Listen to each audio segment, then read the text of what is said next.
maybe we lost him. In any case, you can start whenever you want, and you can sit in the middle. Yeah. So, this is my brother Kyle playing Final Fantasy on the PlayStation 1. Yep. Hard choices. Yeah, this is the big one. Because this game wasn't really hard necessarily, but just really, really grindy. Mm-hmm. So I think I'm going to do easy mode just to well, and also too is like, doing grinding on stream, that's always... Hey, dude, we've done so much of it. No, we definitely have the stomach. Okay.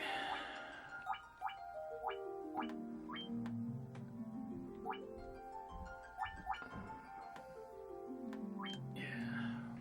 You're gonna get called a coward. I know, but yeah. Let's see. Do I want a white and a black, or a red and a black? Or a white and a red?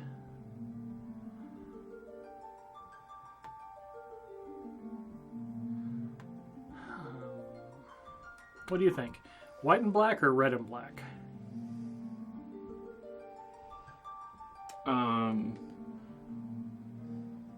I think white and black. White and black?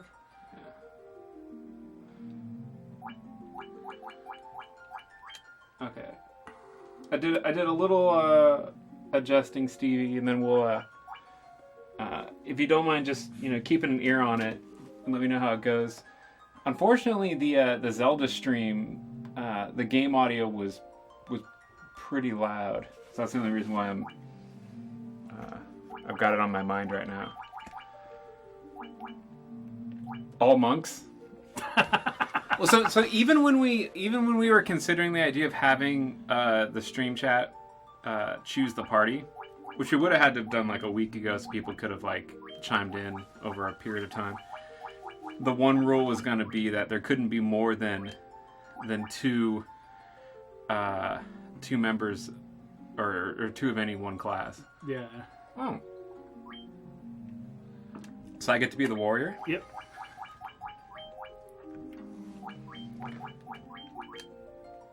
Ablin? That should have been... There we go. Oh, am I off the... Yeah, so we should probably move the camera slightly this way since you're there and I'm here.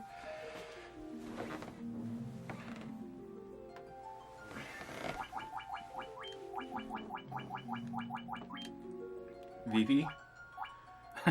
Is that what you're doing? I was going to do the Vipres. Oh, yeah.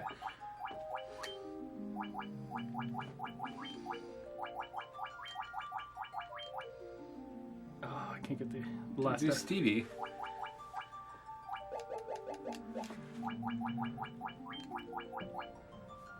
Oh, that might be too many. S-T-E-V. No, you can do that.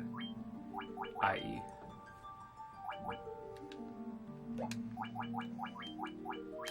Yeah, there we go. And the white mage.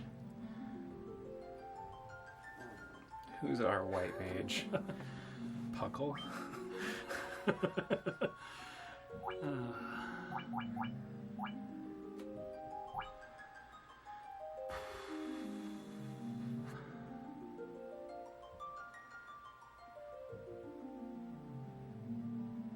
I mean, that's the only other regular.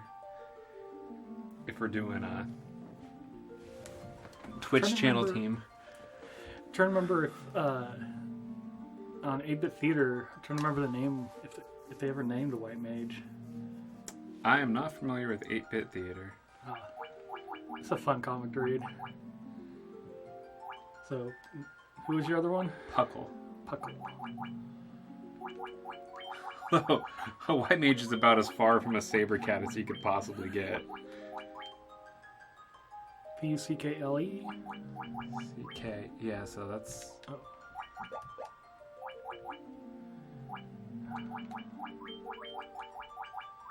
There you go.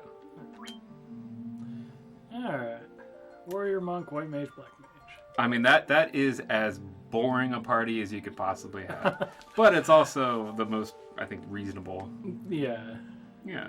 You're playing it very safe. You're on easy mode. You've got, a totally simple party.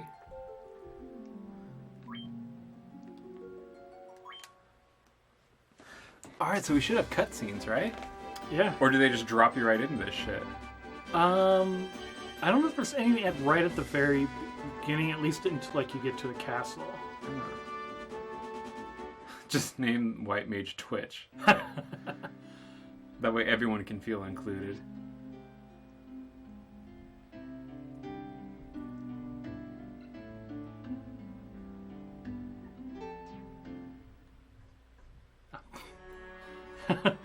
I take care of going to the castle. Yeah. Is it true that you're the crystal bearers? Wait, do you normally start out with crystals? I don't know anything about this the game's story, actually. If I remember right, you start out with them, but then you have to energize them or do something like that. Okay. When the darkness veils the world, 4 warriors of light shall come. That's our story. Yeah. And that is one thing, too. This game has very poor story. Okay, so they have no proof that these are the true light warriors. It's always the Chancellor who's a fucking troublemaker.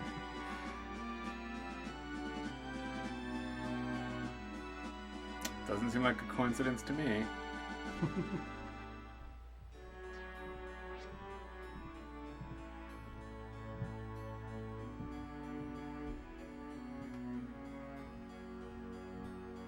Oh, so Garland was, he was good. Once upon a time. Mm-hmm. Or at least he was making a good show of it. Yeah, yeah.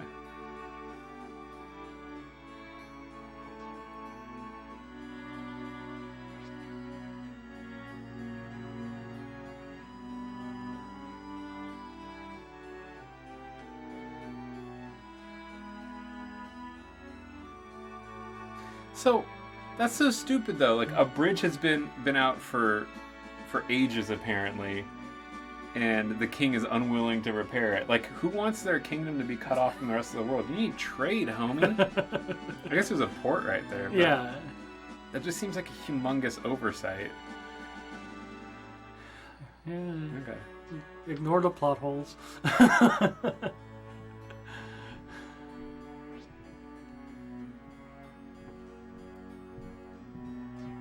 I mean, okay, so to be a plot hole, it would have to be some kind of contradictory thing in the story. This is just, for some reason, the king's really dumb. I don't think they could do anything around here right now. Even though it's on stream, and you might worry that, doing a lot of walking around and reading and talking to people might be boring. People who watch... Oh, you were watching Sebastian's stream earlier and he got hit with the craziest spam bot raid? There were hundreds of posts in his chat. Oh my god. That sucks.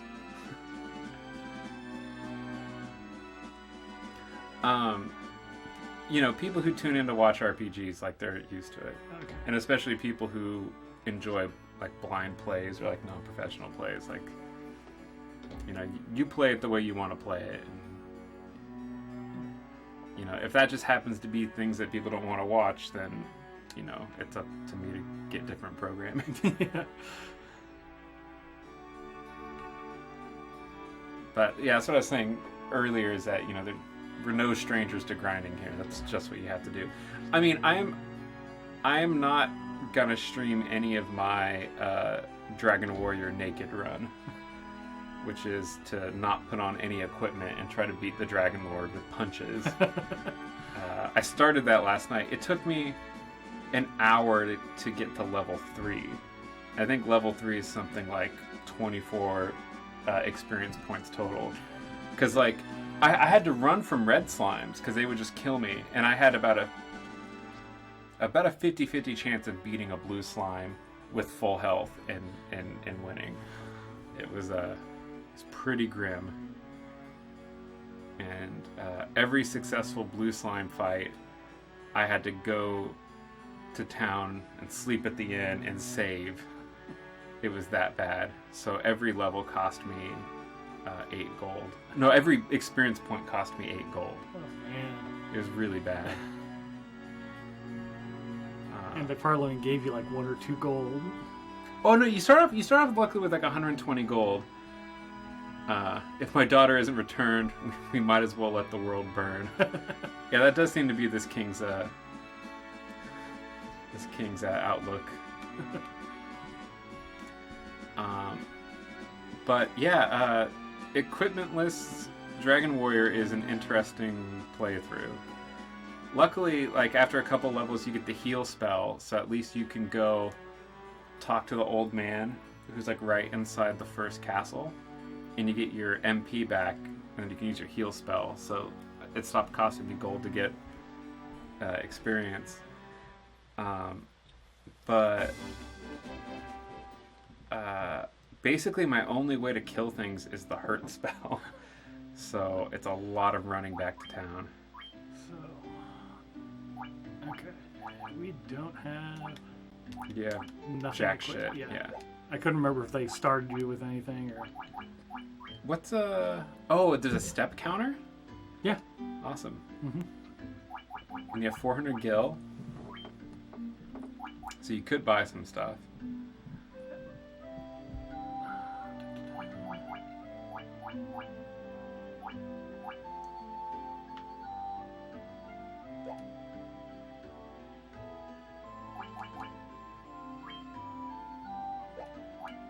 I thought it was in config.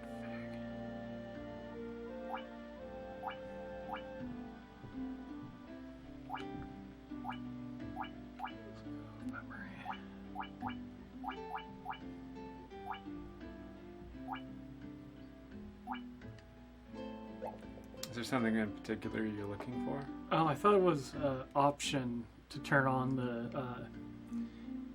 the when you attack an enemy that's no longer there, it'll just randomly choose somebody.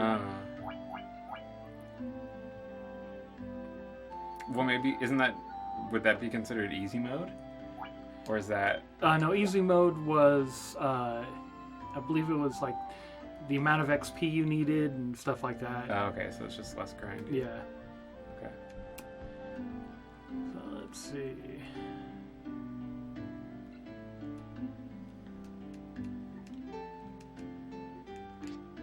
Might help if I hit the right button.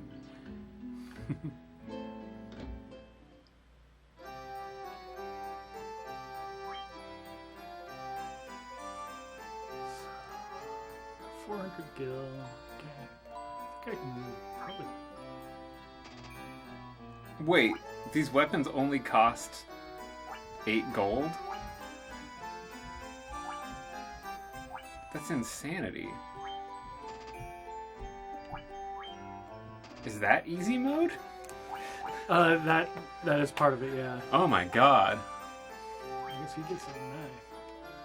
This is gonna be a joke.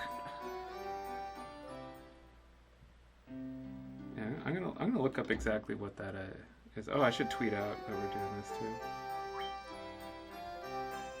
Oh, that's gonna cost some money. Oh, okay, so It could just be that those are, the first. yeah, they might not actually help your stats like at all.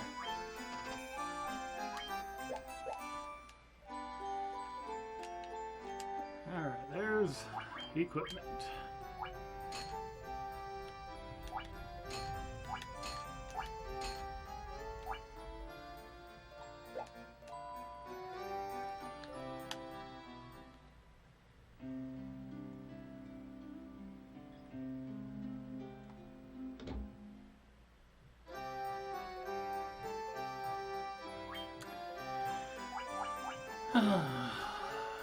Firebolt.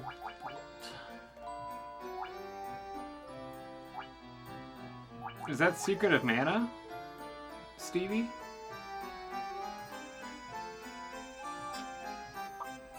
I think that is, if I remember right.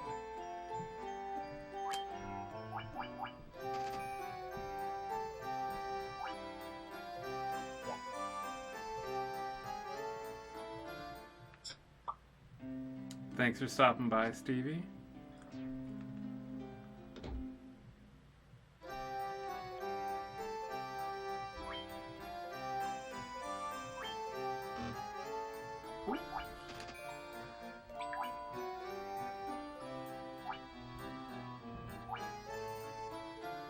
Oh, the third mana game. Sounds chill.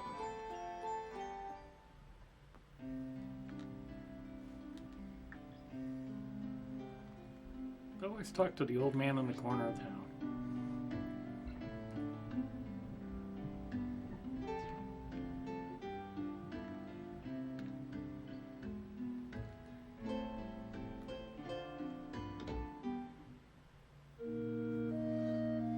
Has 6 characters to choose from and 3 storylines you can experience with different last bosses. That's cool that it switches the final boss.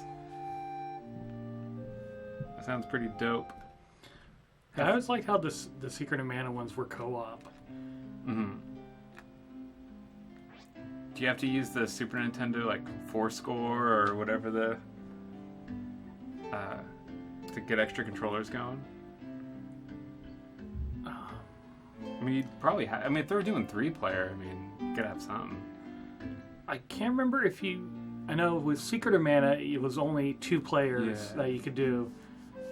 Oh, but the Lord of the Rings game, which is like a similar kind of mechanic, like you can have people playing all of the Hobbits, which is pretty sick. That game fucking sucks.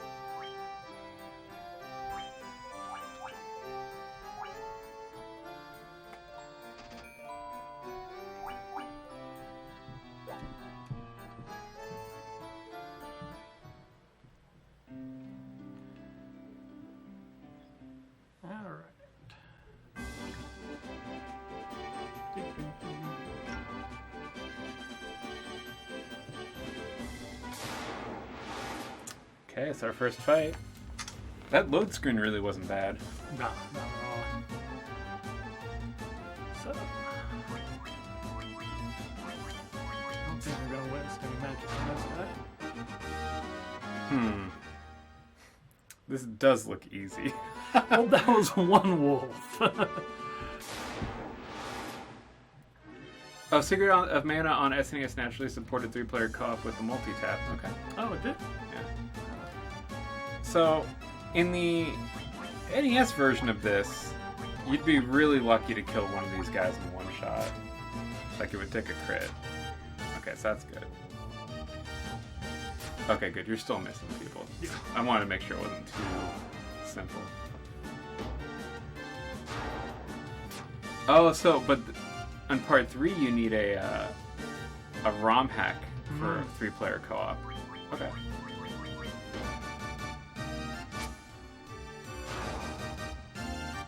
Well, that sounds like a lot of fun. You guys should stream it. Bowman's got my Elgato.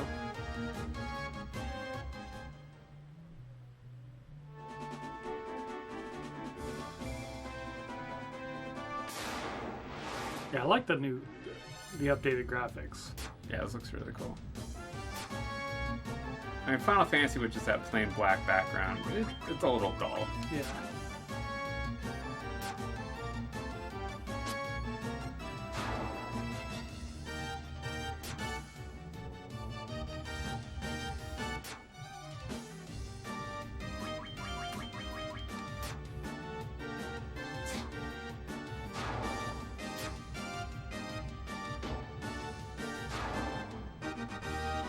Okay, White Mage coming through. Okay,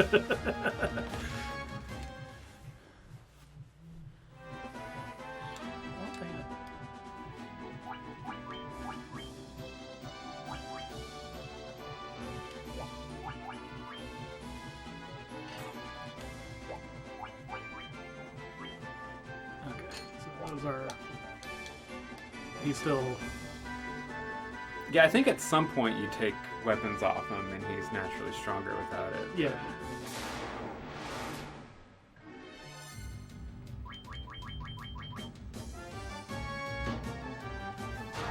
Oh, that makes sense. Bowman wasn't interested in streaming it since he is only intermittently available on the same day as Sean is. Okay.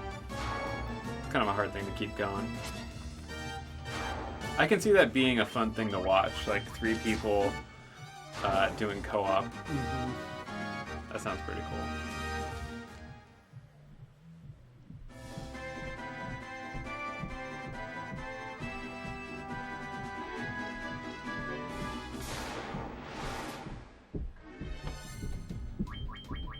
Goblin guards. That and the fact that you have the full name, not just these 4-letter names. Yeah.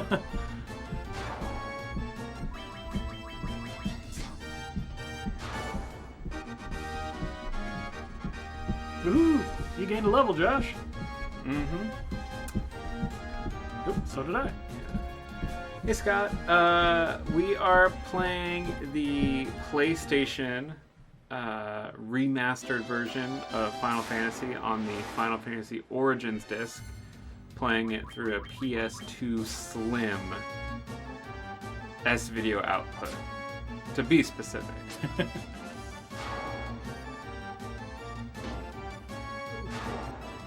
White Mage needs a little help. Well, I wondered, does White Mage have a spell? Yes.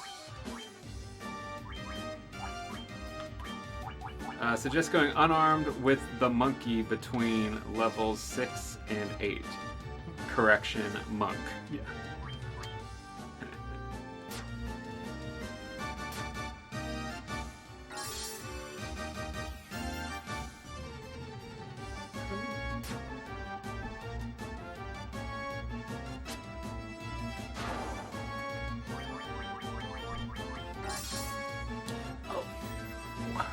Forgot I had it on memory. That's alright. Oh yeah. How many charges of cure do you get? What do I have at the moment?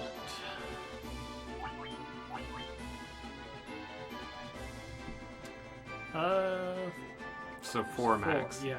Okay. Which I probably only originally had 2. But then you got to level up. Yeah. So, which is why I have 0 right now. Mm-hmm. Yeah, that music on the overworld is a lot more full and lively than the NES version.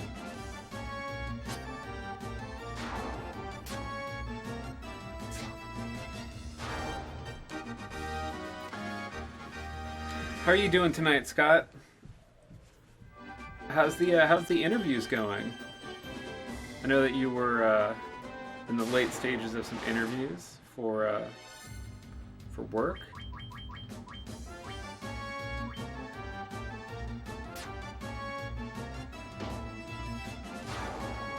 I love those hammers. White Mage keeps getting the crap beat out of him, but he's dishing it out. Mm-hmm.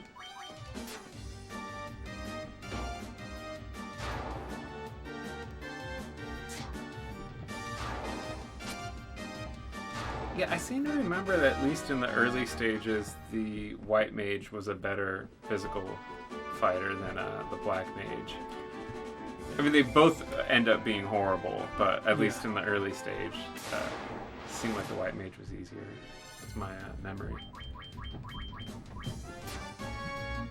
So this is Goblin Fest 2015. I am well. Interviews Monday. Cool.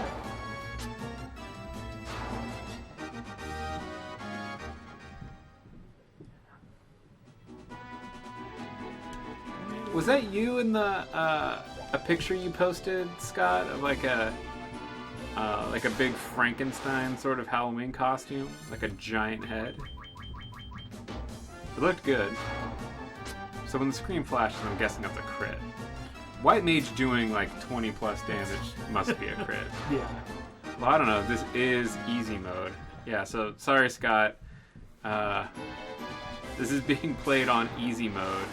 You could choose from classic difficulty or a rebalanced difficulty. And I guess I can't really talk because if I play Dragon Warrior 2, I'm definitely going to be playing the Super Nintendo version, which is a less grindy version. Because that game is... I think it's the most difficult of all the all the Dragon Warriors, and it's just long and difficult. And, it's just too much of a pain in the ass for a game that old and that simple. You know, like I just don't feel like that game gives you enough in return for the effort. Well, Monk's gonna start. Yep. Crouching pretty soon in pain.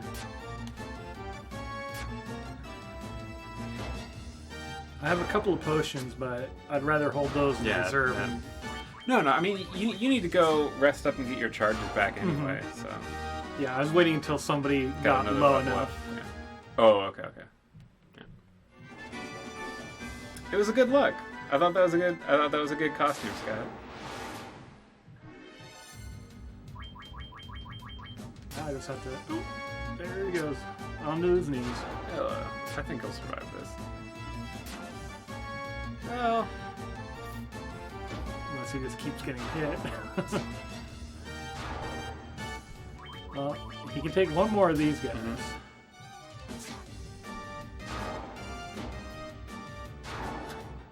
Fucking white mage. Okay. Get in town. Yep. How hard is it to run? Is run very effective? From what I remember, it's fairly effective, but it doesn't always work.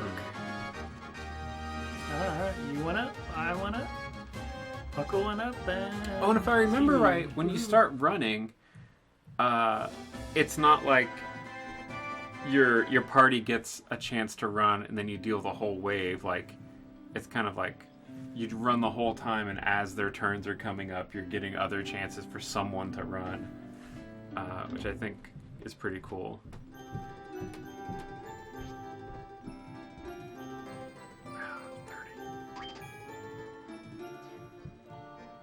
Yeah, that's as much as the armor you're wearing, isn't it?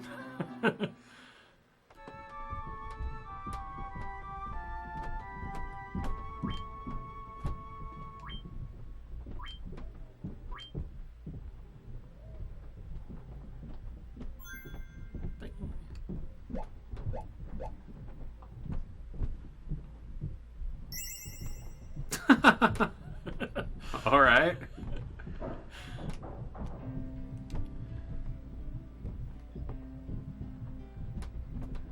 Alright, so I have 6, 6, 3, and 3.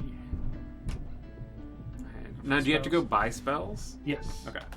You have to go pay to study up a spell. Mm-hmm. Yeah, I've got lightning and cure right now. Oh, and then there's like more. There's more spells available than you have slots per level, so you have to choose which spell at which level you want to get. Yo, what up, Air Kicks? This is... I don't know what Dawn of Souls version is. That was I think that was the Game Boy version. This is the Final Fantasy Origins PlayStation 1 disc, being played on easy mode, which Kyle thought would be more interesting for the stream viewers, being a bit less grindy. Airkicks, I assume you watched Dragon Warrior 4 today? What did you think of the race?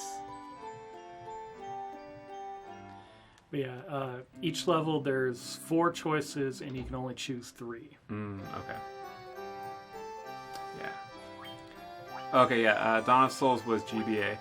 So, we have the GBA version down here, and we were gonna play that. This was chosen, I think, mostly because this retains the original version's like magic system. Instead of having a mana pool, you have charges per spell or per level of spell. Per level.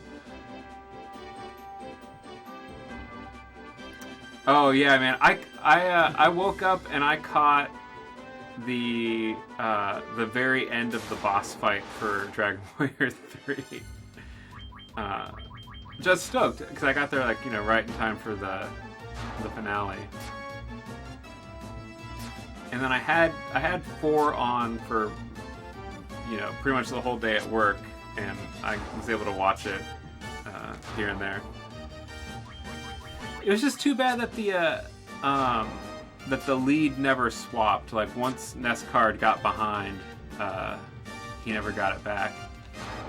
And it's kind of funny about racing that game that like you can both be playing well, like the route, you know what you're supposed to do, and it's not really choices you're making, but just depending on how one person's RNG goes.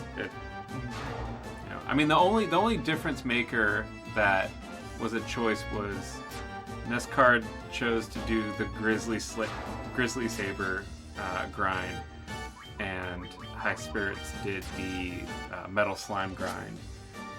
And the Metal Slime grind can go really fast or hell of long, and Grizzly Saber just takes as long as it's gonna take. Yeah. But there's definitely, like, he had a pretty good Metal Slime grind and got 15 minutes ahead and like never lost that lead. And then after that, he had like a couple good boss fights, and Nescard had just bad boss fights. And again, it didn't seem like those boss fights were anything to do with skill or choices.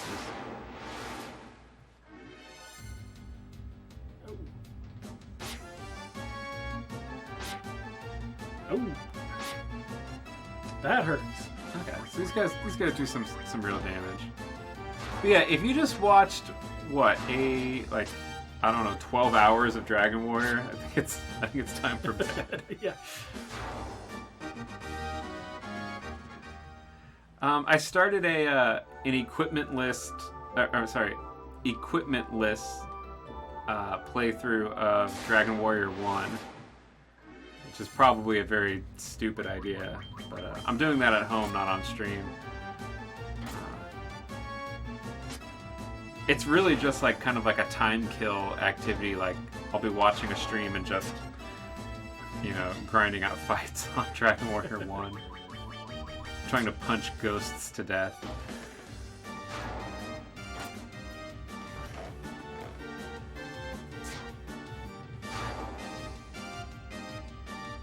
Oh yeah. Yeah. Kyle just found the run button. I have to remember that it's actually there.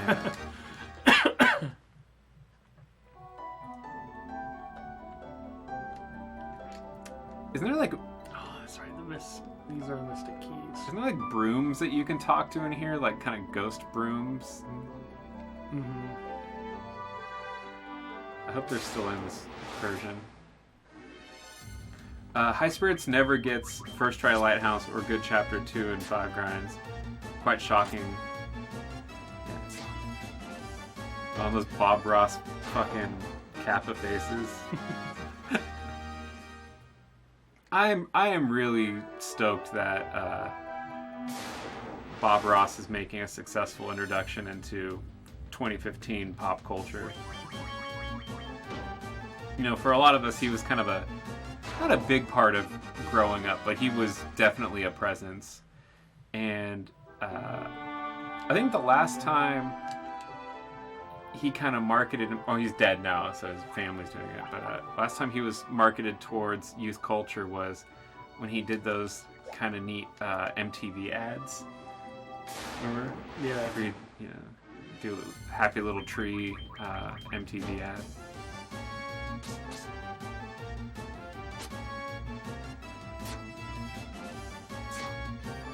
Yo, what are these new emotes, man? Happy Little Trees, bro. That's awesome. Fuck. Dude, I need to find a way to get emotes for my channel.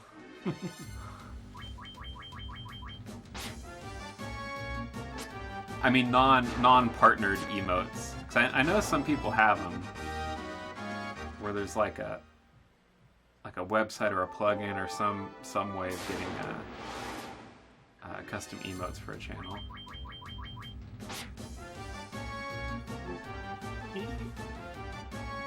It's like my monk and black mage are starting to hurt a little bit. Yeah.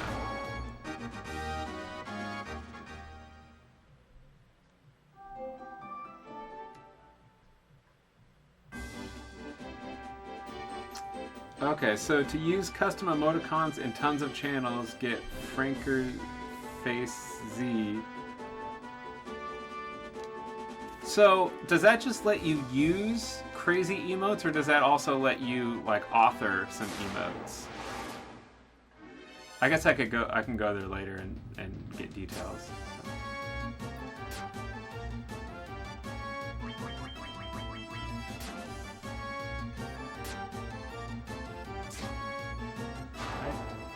I kind of went up there to see, okay, where am I at right now, versus those guys, and almost there. Now, doesn't is it Garland? Mm-hmm. Doesn't he like immediately cast rub on everyone and? If I remember right, he does do something really nasty to you, but. Mm-hmm. Yeah, he casts rub, and I don't know if it attacks the whole party or if it just attacks one person. Yeah, so obviously I was aware conceptually of maybe invest in a heal. Yeah. There we go. The chat's getting frustrated with your play, Kyle. Come on. But yeah, no, I'm a square, man. I'm not cool. I don't use custom emotes. Yeah, maybe I'll have someone come up with some stuff for this channel. That'd be kind of cool. We don't really have our own memes here, so I don't know what they would be, but I mean, we'd have to get like an emote for Puckle the Bobcat, So are you out of heals? No, but I just got the level up, so. Oh, okay.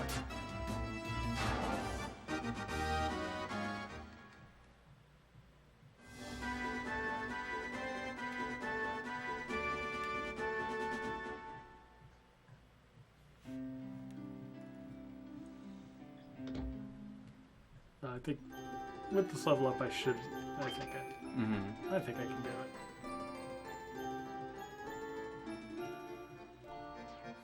Yeah, dude, but like Scott, you and I would know what the ghost panda meant.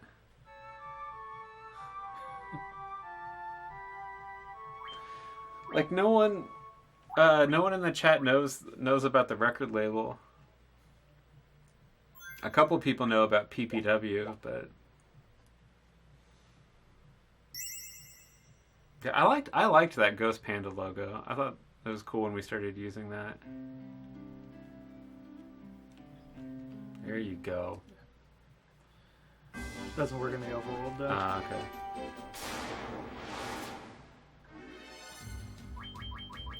Yo, what would my Kappa face be?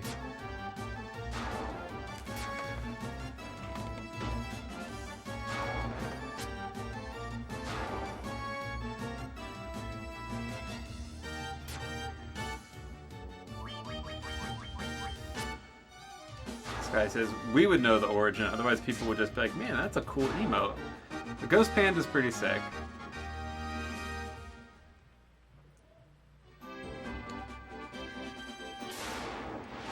Or get emotes, for all the the current guys from PPW, and then you can have matches in chat. People would be spamming JR Kratos.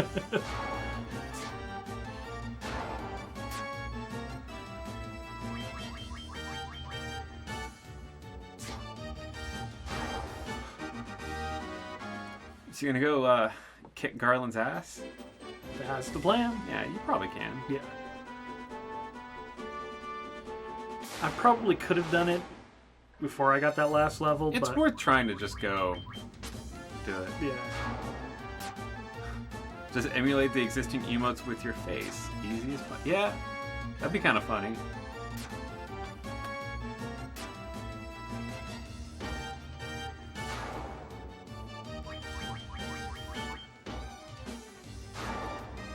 Yeah, Joshgasm would be pretty silly.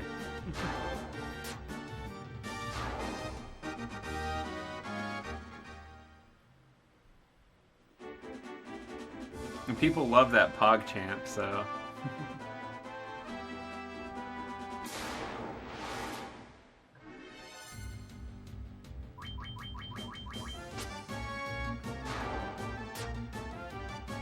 So this seems to be like the main like easy feature that changes gameplay a lot versus the NES version, is that you just select fight on one enemy and then it kind of distributes the damage amongst the enemies. Yeah, if whoever you chose isn't there when that character's turn comes up, it'll randomly pick somebody. You know, when they're all the same enemy, it doesn't matter. But you know, once you get into battles where it's actually different, enemies, then you might actually want to start choosing. Sure. No, I can't talk to anyone yet. Don't they just say like key in the in exchange for the princess's life, all of Cornelia and its riches will be mine.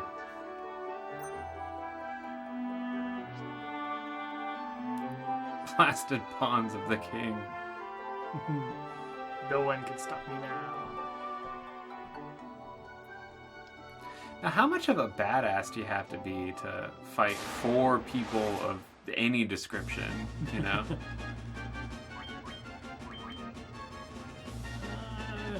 You've got...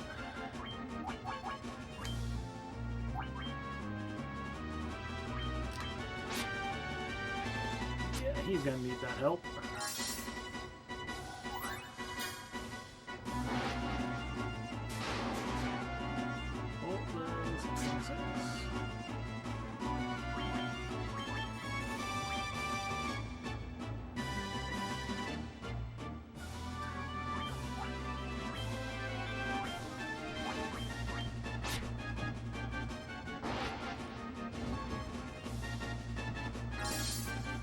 Now, those spells, if they're anything like the original one, you get a roll between a certain range.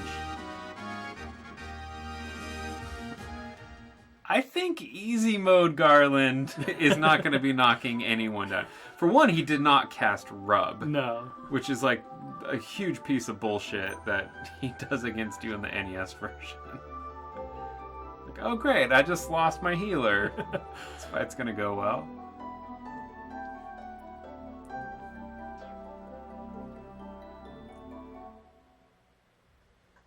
Zoop.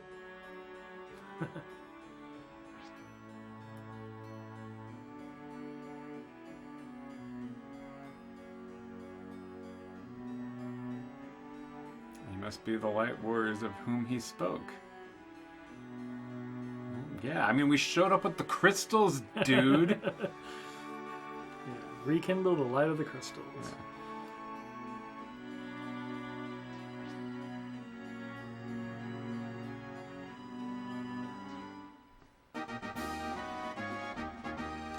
Cash works too. Yeah, why can't he be like Ragnar's king and just level you all up, 8 levels?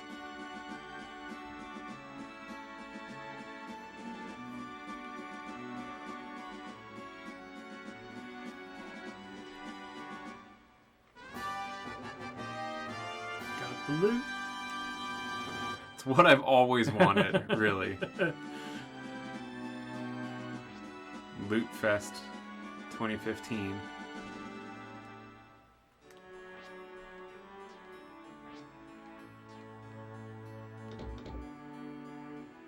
So I know that none of you guys play Puzzle and Dragons, but just today started the Final Fantasy collaboration in Puzzle and Dragons. So there's a rare egg machine where you can get some 6-star monsters out of it, such as Cloud and Sephiroth.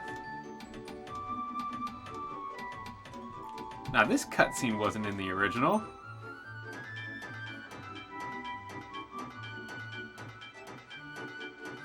Look at him go. Like, the bridge is extending even though they're not working on the section of the bridge that's being extended. Yeah, let's hammer this part over here and the bridge will appear over here. It's one of those reflex bridges where it's completed. Great. This is nice. I like this. Mr. Shark Bear, how you doing tonight? Oh, we just beat Garland, and the bridge has been built. So I think once you cross the bridge, at least in the original, that's when like they play the cutscene with like the little poem, and like the game officially starts. Yeah, that's the intro. Yeah, when you cross the bridge. So this was all prologue.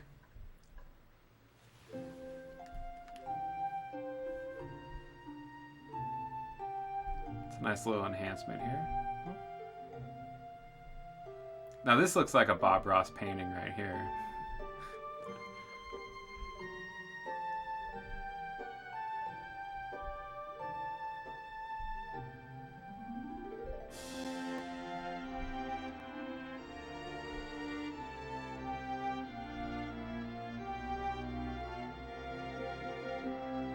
Staggering mission, stormy destiny. Mm-hmm. Where the hell did they get the crystals? Like I said, bad story. Yeah,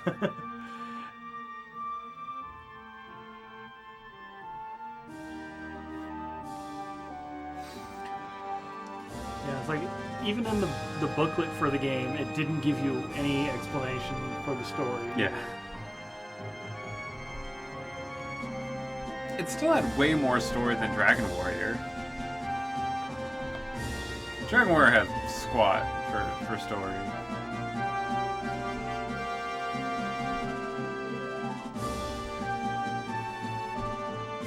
Happy little light warriors.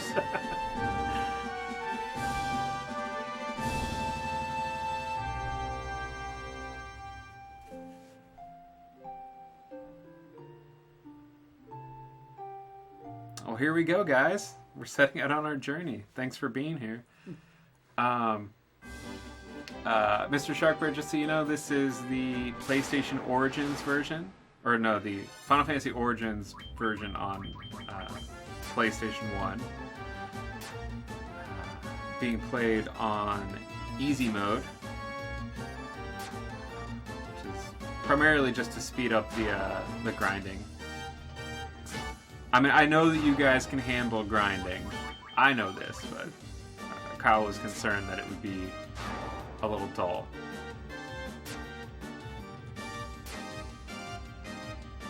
I mean, we did just play Arcana.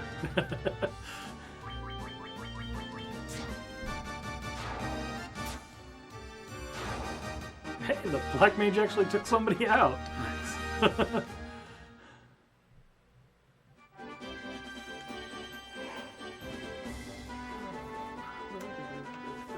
Have you been watching any of the Best of NES marathon, Mr. Shark Bear?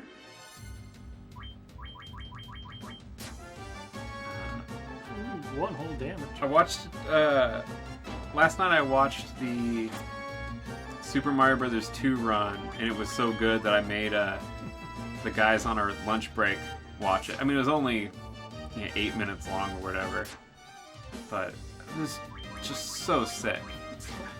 'Cause I've seen Super Mario Brothers 2 runs before, but like this one was just so confident and like so well done. Screw this lizard.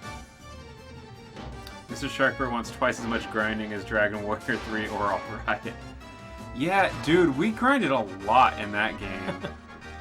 That really sucked. Because we had to keep hitting like certain level thresholds and then switching classes and then having to go back and like regain those levels. Oh, so when am I gonna speedrun Arcana? Dude. Actually, you know what? I think the only way I would ever play that game again is if I knew of some way to speedrun it. Because the ending's really cool, but man, I do not appreciate like the amount of hard work it takes to get through those dungeons. Yeah, the Best of NES Marathon is a speedrun marathon of only NES games, and I don't know if they're doing it for this marathon, but these guys have done like the Big 20, or I think that was what it was. They've done marathons like this before, and they make sure that they only get like world record holders or people who have like very recently had world records. So you're guaranteed to have like the best of the best playing these games, and so there's like a very, very high level of quality. And I mean, GDQs have a high level of quality, but like they're the Best of NES makes sure that it's all top-notch people playing. So like this morning there was a Dragon Warrior 3 speedrun by Ness Cardinality, and then he went straight into a race with High Spirits on Dragon Warrior 4. So that's a freaking champion effort. Oh boy.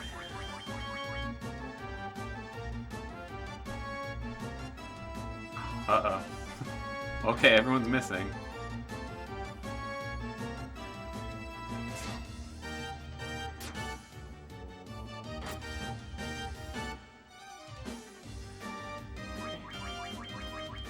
Okay, so they do the Big 20 a couple of times a year. The Best of NES Marathon is once a year. Okay.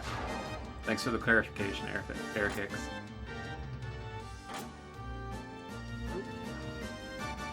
Yeah, and then I guess tomorrow is, was it Worst of the NES? Something like that? They're gonna do like a day of really crappy NES games. Which there's no shortage of. A lot of bad games. Hit my white mage right before she's going to cast her cure. Now, Kyle, I've now heard you use both male and female terms. Like, what do you think? Is the white mage female? Male? I've always seen the white mage as the female. Call it sexist, but you know. Ooh, you gained a level. Thank you.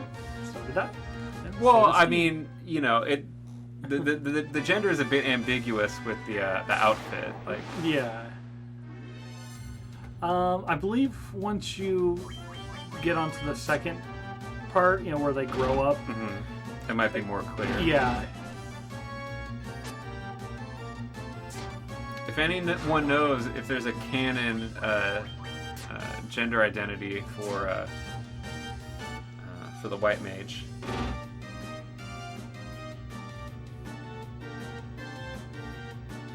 Okay, so yeah, Worst NES is crap games but still world record runners. Awesome.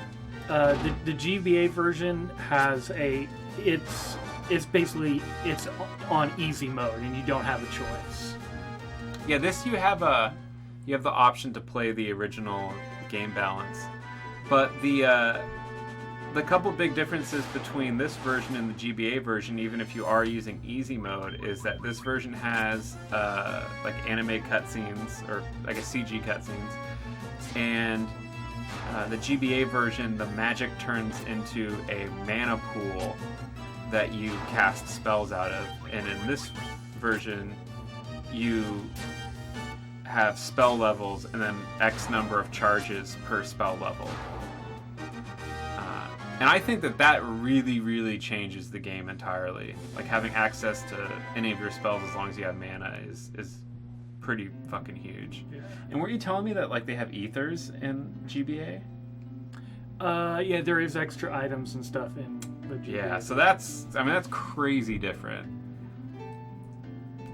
This is like the same mechanics, just with more XP per fight and I think easier fights. And probably the biggest difference from the NES version is that it'll redirect your hits if you had targeted an enemy that's now dead when your turn comes up. And Mr. Sharkbird says, I'm pretty sure all classes are supposed to be male. That was kind of my understanding. I remember I used to think that the white mage was female, and then I seem to remember seeing some art where it was pretty clear that that everyone was dudes. Oh, hold on. Oh. Yeah, that's 8-Bit Theater. Oh, okay. Yeah, nuclearpower.com. Yeah.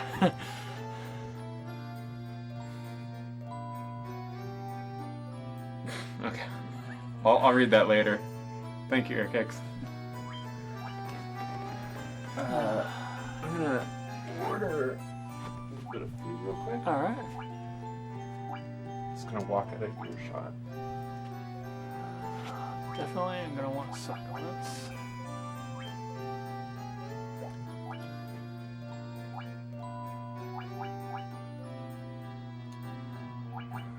I think that's the only one I want right now.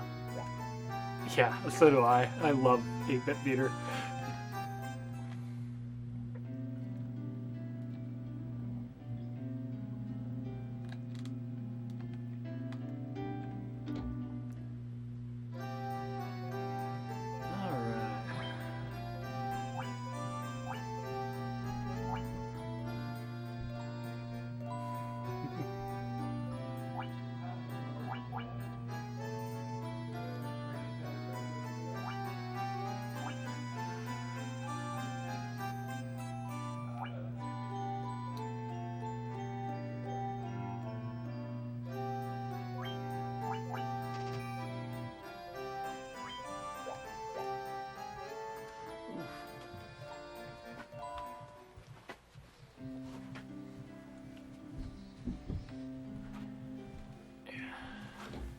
Well, am I the only one here who doesn't know 8-Bit Theater? I don't know about the fucking Franker face. I don't know about 8-Bit Theater. Wow. Whoa! Oh, Christ, man. How did that get shaken up? And for so long? Like, I brought this down here so long ago. Look at what I just did. Yeah. For those who couldn't see that on camera, Josh just got wet. Oh, wow. Yeah, luckily there's no sugar in. It's just carbonated water, but man, it's fucking disgraceful. Yeah, stuff's getting more expensive. Yeah. It's a major increase in price. But, you know, you can just hang out in town and grind around it for a while. Yeah. Yeah, I would have had more money, but I just bought a couple of spells, so. Well, that should speed up the grinding, too. Like, did you get any attack spells? No, the two I got were, okay,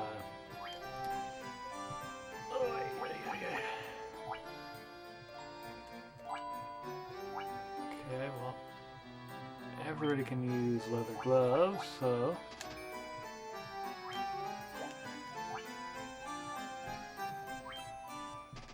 Wow, cheap stuff right now.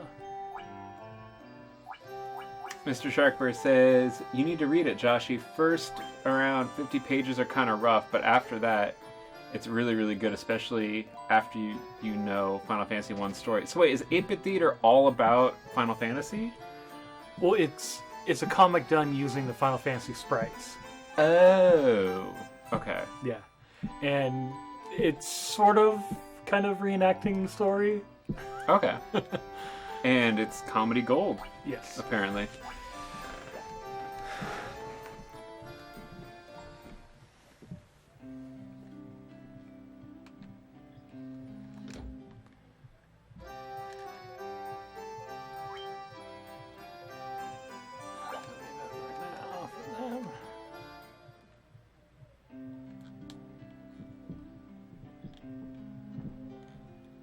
Oh, okay, and that's your story fight up in the top left corner.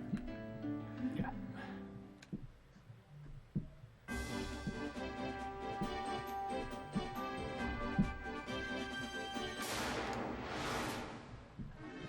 Yeah, I was really worried that the PlayStation version would be crappy because of the load times, but the load times really don't seem to be a big deal. No. Let's get rid of these guys first. Oh, so you didn't sleep, apparently. Yeah, I Forgot remembered to use that. the inn, huh? Remembered that right when I got into the battle. Easy mode's not easy enough for you, huh? Mr. Sharkbear says the overall plot is roughly in line with Final Fantasy I's plot with very liberal additions. So what? They're demanding fair wages for the working man and healthcare, or they've very liberally added elements to the story.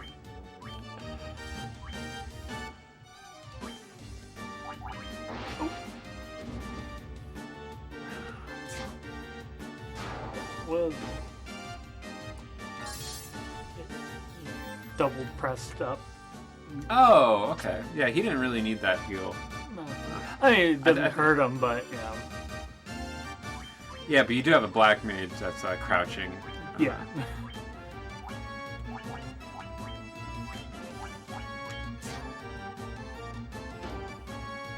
That's one thing with the D-pads on these PlayStation controllers. Mm-hmm.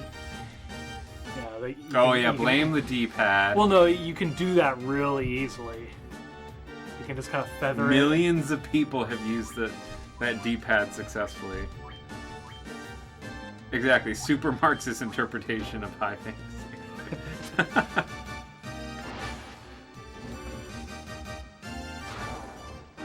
Okay, get the fuck to town. Oh, Puckle gained a level. That's what you were waiting for. Yeah. Yeah, Puckle's your white mage, right? Yeah, and missed out on the last one because he was dead. Oh, okay. So.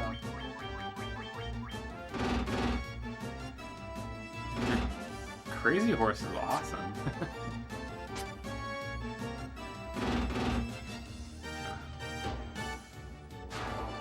Yeah, do you have any magic left? These guys are kind of tough. I might as well use it.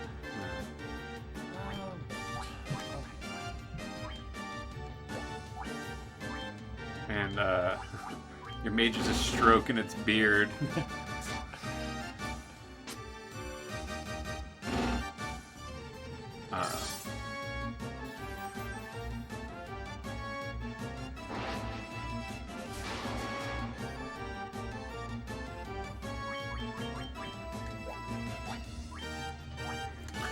Wait. Does that have a range of 10 to 40? The spell? Yeah. Holy shit. Oh, cool. Oh. So it works on everybody. I like that. That's good. That's a humongous range. I'd be so pissed if I used a whole charge of magic and got 10 points on it.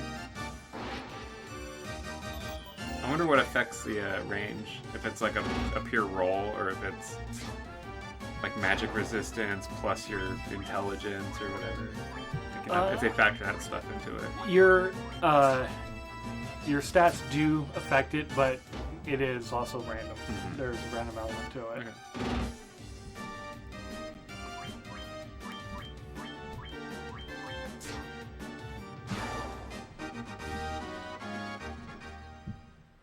Cool. Now I want to be able to get to town. All right. There we go. Kyle, chat, you guys keep each other company for a minute. All right. I gotta grab my dinner, and I'll be right back. Cool. See you in a minute. Now it's 50 gold.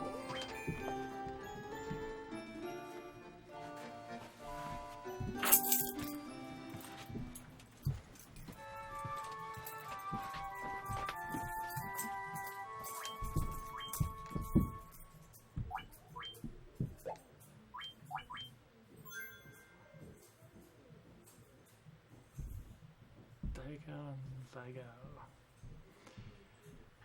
You will have to ask Josh about that one when he gets back. I did play some Puzzle and Dragons 2 years ago, but I didn't get into it as much as Josh.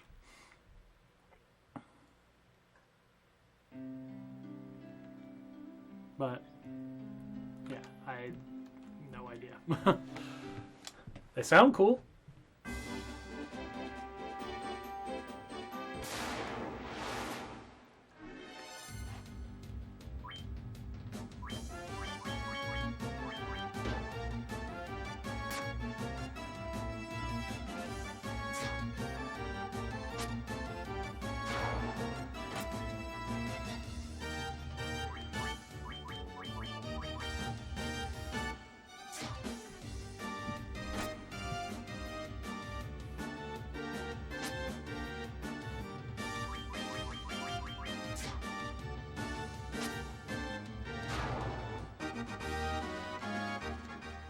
Only 30 gil for those guys?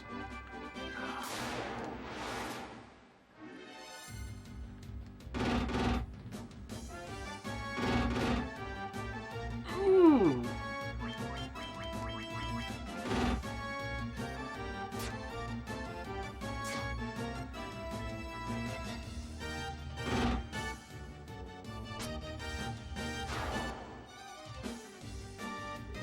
Ah.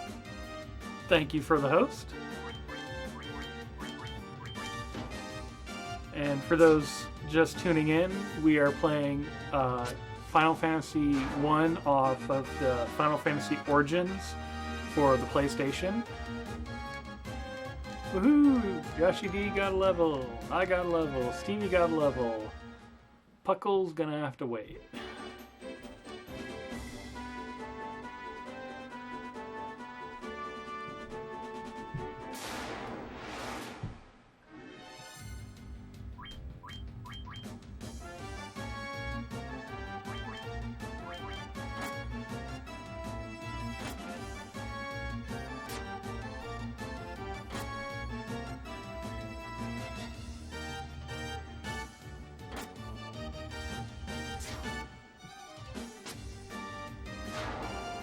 There goes the big wolf.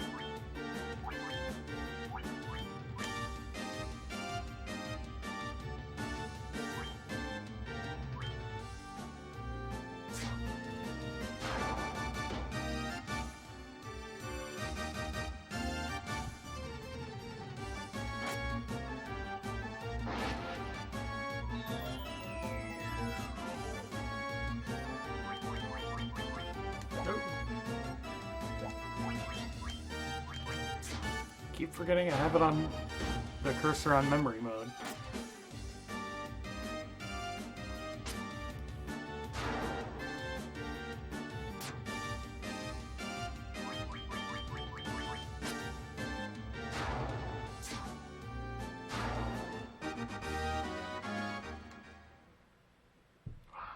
I'm gonna need to do a lot of this.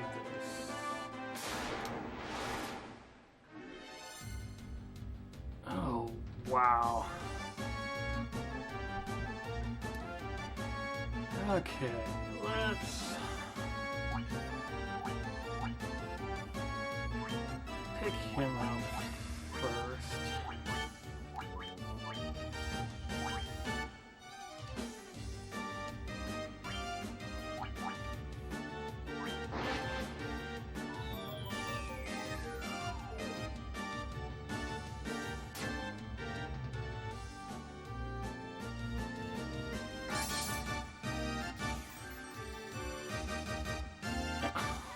Oh, 17 points!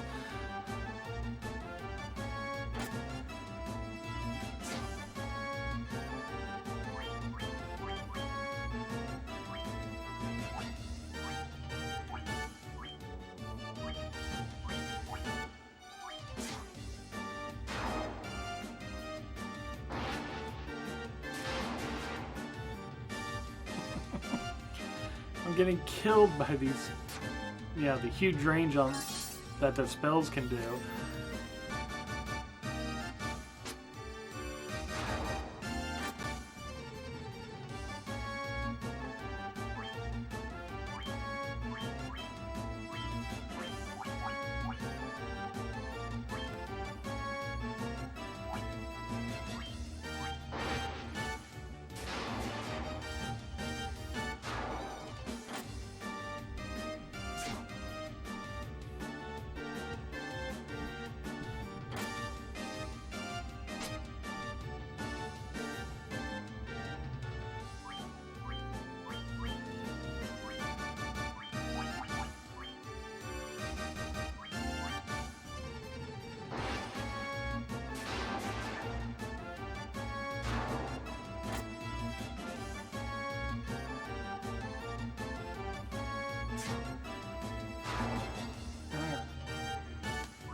$98 gold.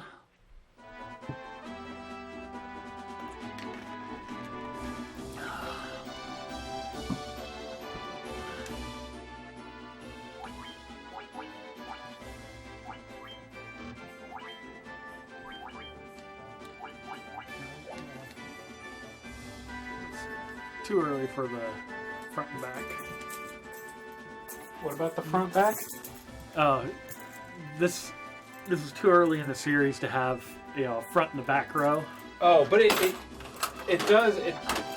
People who are lower in the line get hit less, I think. So. Scotty Boy there's got a Puzzle and Dragon question. Oh no! Seriously? That's awesome. Okay, so Scott just downloaded Puzzle and Dragons, did the machine thing, got that. That character is good, but that is not a good starting god. So I would say, if you have the stomach for it, and now is a good time because,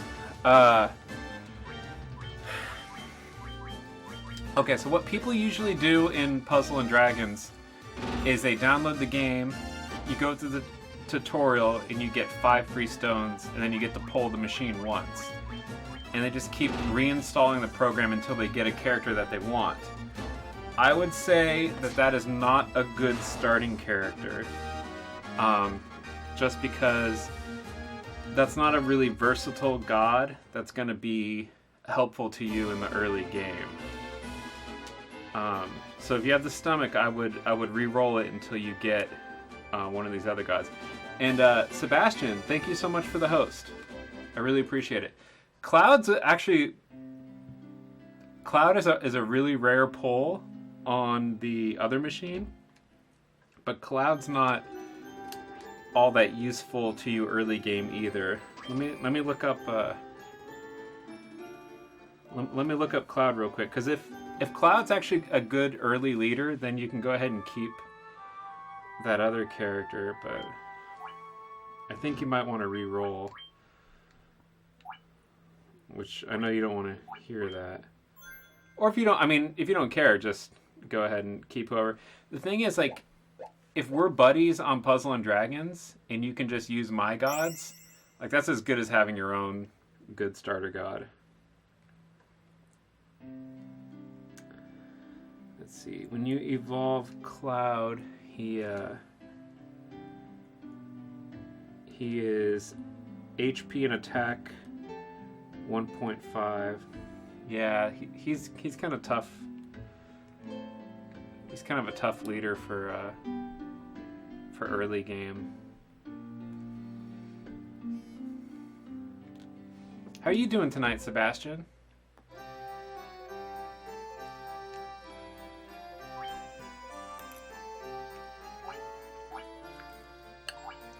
Or did Sebastian just like pop in, drop a host, and then go to work? He hasn't said anything. So. Okay, that might be the case. He works nights, so.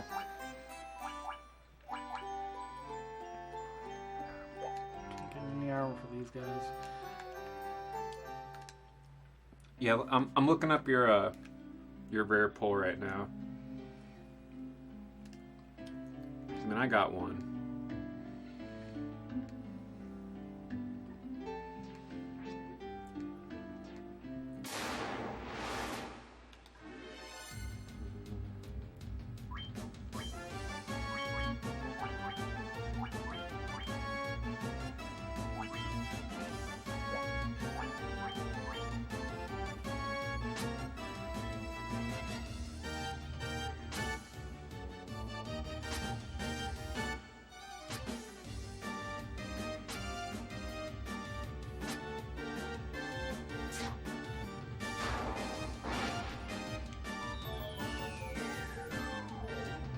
Yeah, so with that leader, you have to successfully attack with like 4 attributes, which is pretty hard to do. So you'd have to run a rainbow team with like all these different colors, and then match 4 different colors in order to get the boost. I mean, there's leaders that are just way easier to build early game teams out of.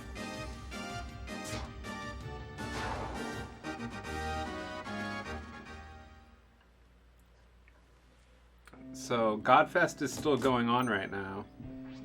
So that means that God pulls off the rare egg machine are a lot more common. And I would say like you probably want like Lubu or Sonya would be good. One of the Odins would be good.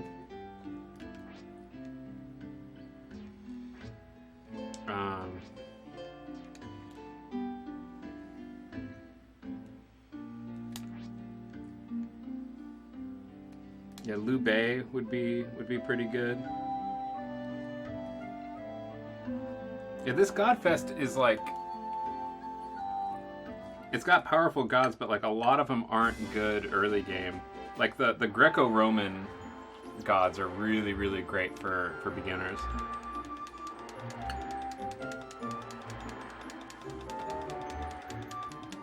Like my first gods were Freya and Hermes, and like I was able to beat like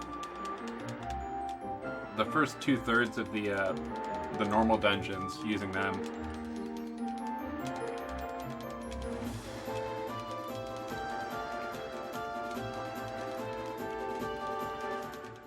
There we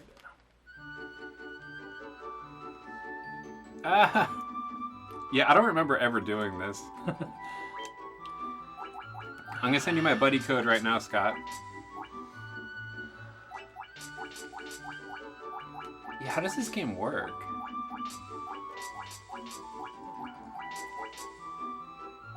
I think Persona had a game like this and I didn't understand it either. Like, I didn't understand like what the numbers meant.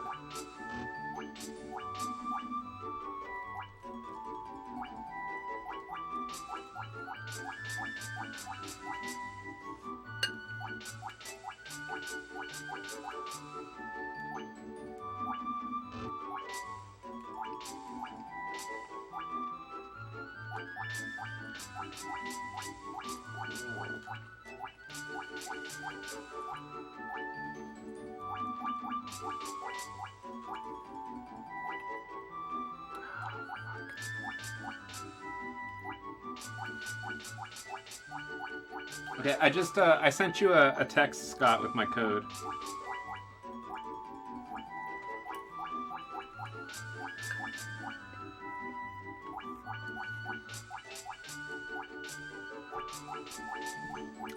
Wait, why do the numbers change color? When they're in the correct position. Oh.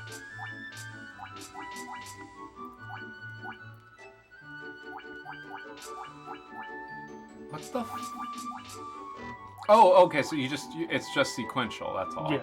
Oh, okay.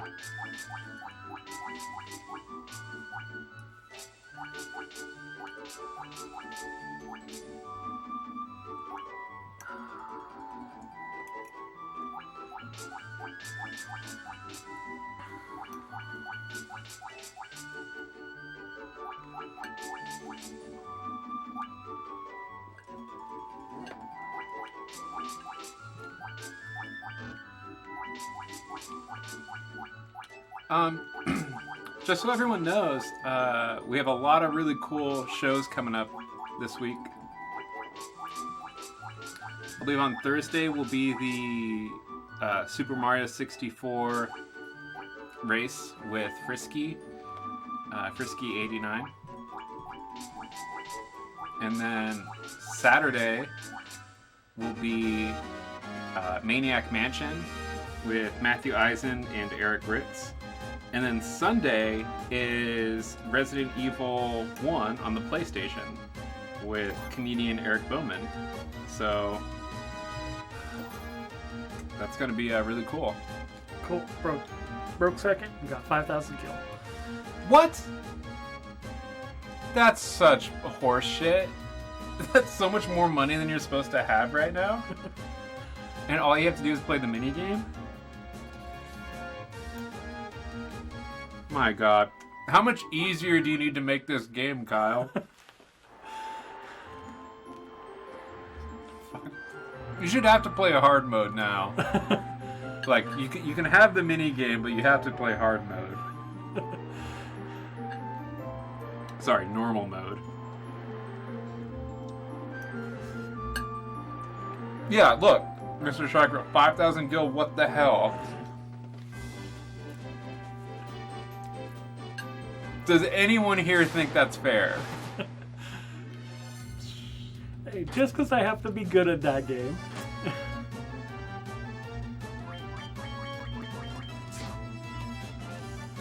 I don't think solving that puzzle has anything to do with money and your right to have all that extra money.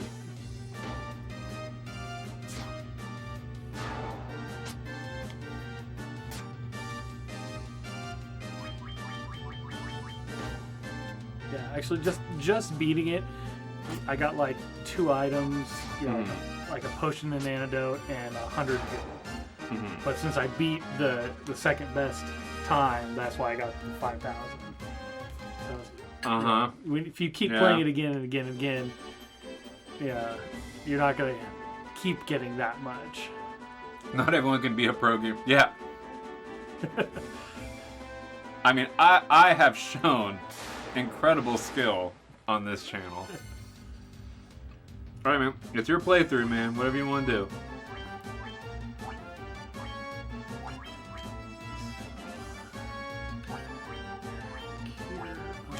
Okay, so Scott, it looks like you have Cloud in, who is an attacker. I can put a leader in for you that complements attacker types.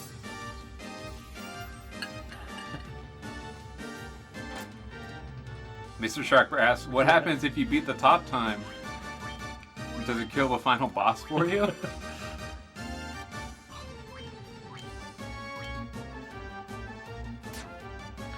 So, I mean, this is going to make the early game a bit easier, but honestly, like, in the fullness of time, 5,000 gil is not going to make or break the game. No.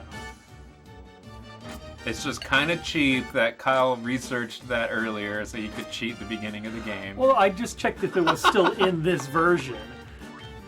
Because that was in the original version.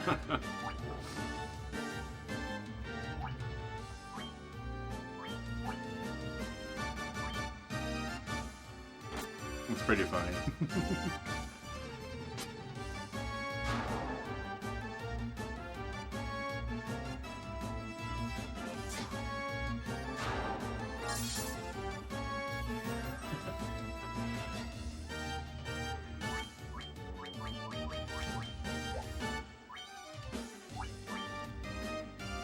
I keep getting really, really low on the spell ranges.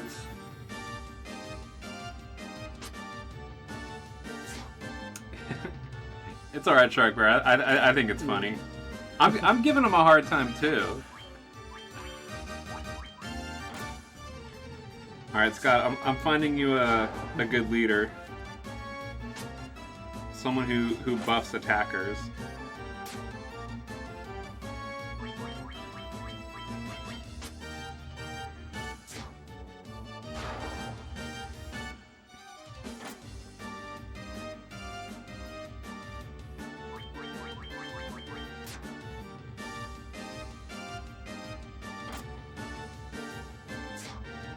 Oh, was it Misato?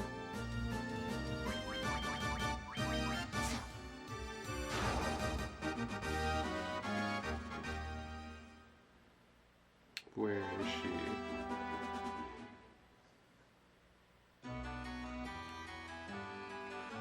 Here's the brooms. Oh, there's the brooms. That's what I was looking for.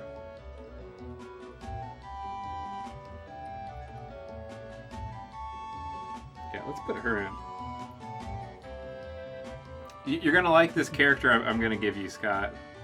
Well, I'm not gonna give it to you. I'm putting the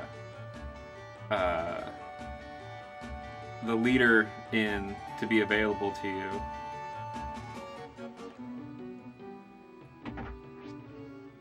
But it'll complement your leader. So you just need to find characters in your party that are attacker type and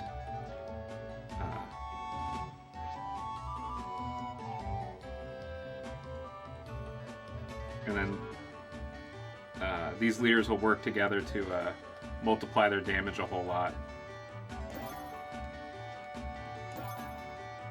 I mean, talk about cheesing the early game. I mean, this is definitely it.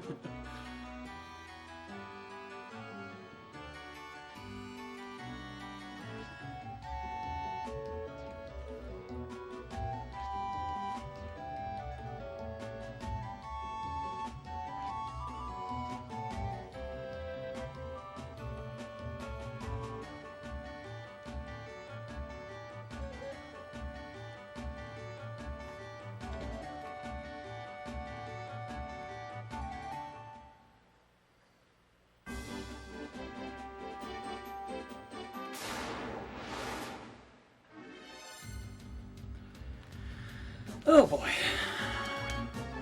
Well, this is an ogre. And a bunch of these worms.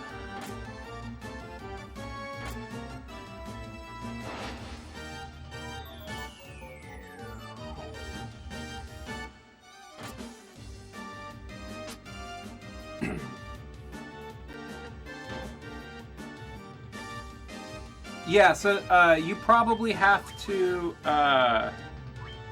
restart the just restart the application, and then I should be on your friends list now. And I have 2 leaders in, and hopefully they're both available to you. If you only see one leader, then let me know.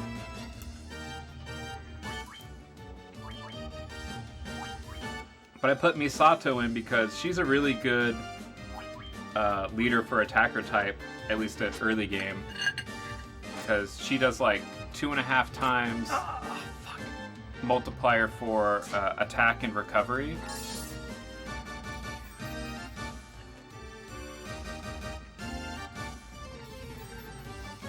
And there goes my potion on the dead guy. So like she won't buff your party's HP, but your recovery is going to be really good. So when you match hearts, you'll just get a lot more healing done.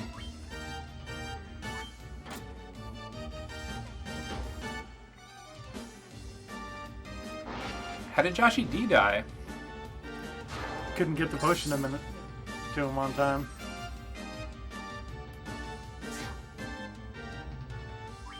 And these guys are hitting hard. Why don't you throw all that gil that you have at them? Do you drop gil when you run?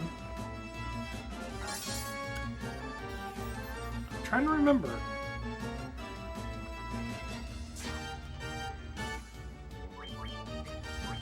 Because that happened in like the Super Nintendo Final Fantasies, right? Yeah. When you'd run, you'd drop gil. I think you do.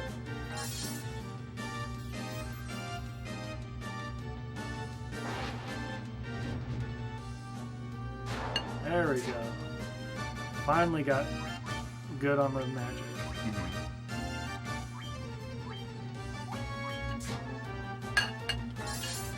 Now if I can just get this guy out.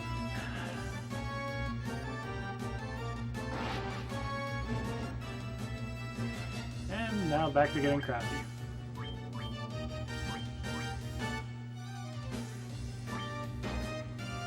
Ooh. Puckle just got hit for 31.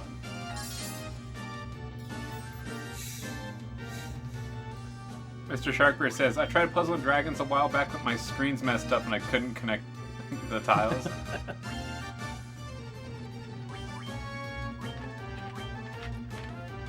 Yeah, I think it's a really fun game. One of my friends locally is in the top 8 of players on the US server, which is just disgusting. He's about to get rank 800, and he'll be only, I think, the 6th North American player to hit level 800. It's really nuts.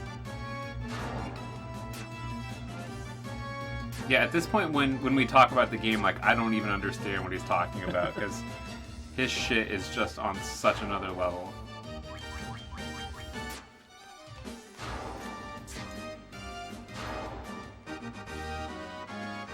think I'm rank 400.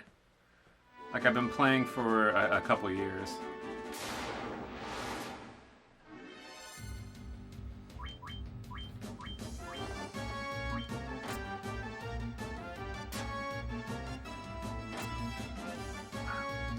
Black Mage does a whole 9. He's not supposed to be attacking.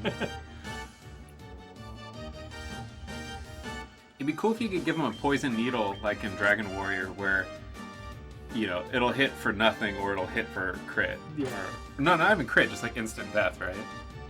I think it is, yeah. Yeah, so that's just, I think, a lot more useful. Like, he's not going to do anything anyway, but, like, you at least have a chance of killing strong enemies.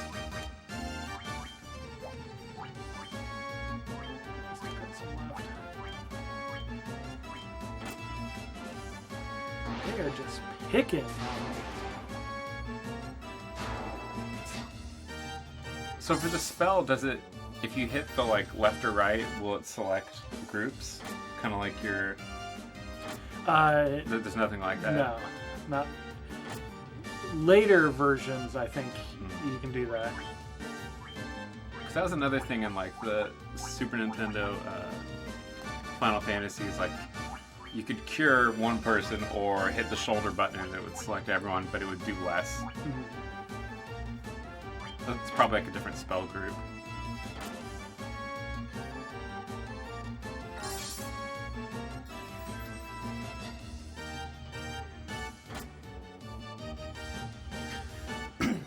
Mr. Sharkbear, you saw on Twitter that I'm playing Dragon Warrior 1 with no equipment. It's pretty dumb. Like that, like it was just so grueling, like having, you know, like 3 or 4 attacks fail in a row on a blue slime. Like couldn't even hit it for one.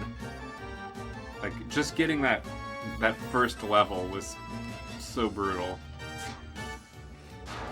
And I don't think it's really gonna get that much easier. And I kind of don't know like how I'm even gonna survive the walk to Charlock Castle. You know, there's just like that's a big long dungeon.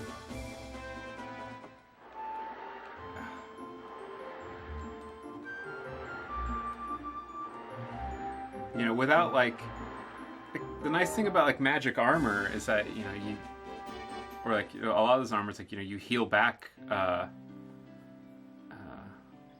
HP as you walk.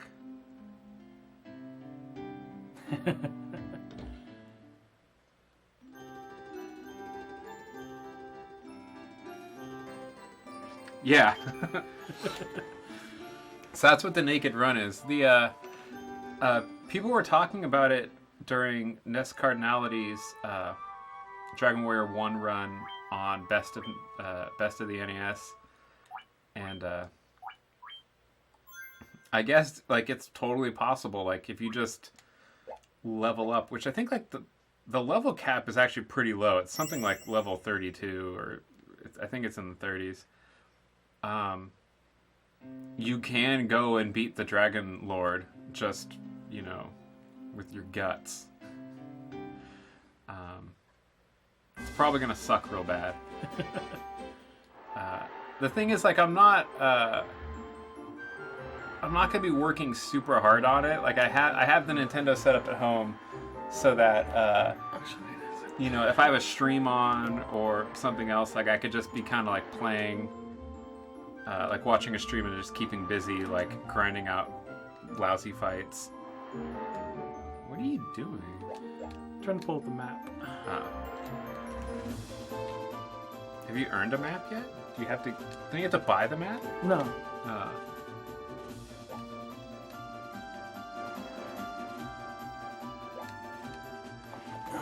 Okay, yeah, it might just be straight up 30. We have the manual. Yeah, down so there. I was looking. It's on top of the GameCube. What is the map?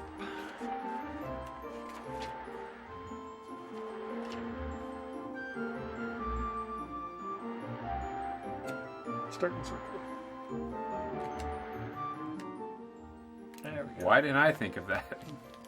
Well, I thought it was like hold, start, and press circle. But you have to actually press them both at the same time. Really? Not just hold one and press the other. Why isn't it just a button?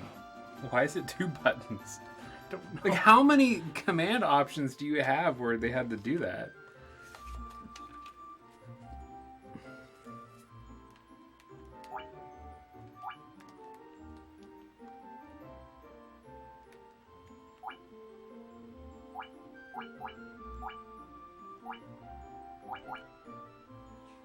Weird.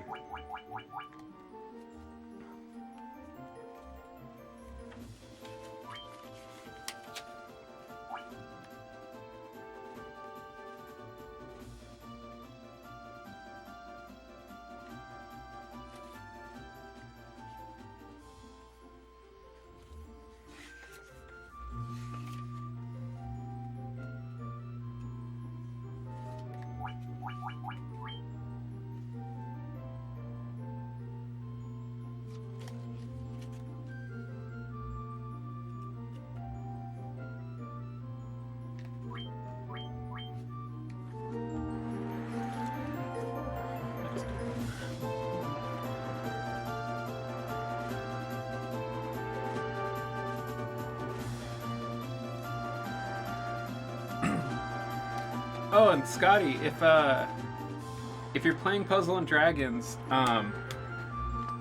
when you use a helper, they become unavailable until the person who you're using, until the helper cycles their game through again. So you can just send me a text whenever you need me to refresh. That's totally cool. Eventually you'll gain the ability to have best friends, which makes them always available to you. And at that point, if you choose, you could select me, and then we'll be best friends. And you can always use my my monsters. But I totally don't mind refreshing for you.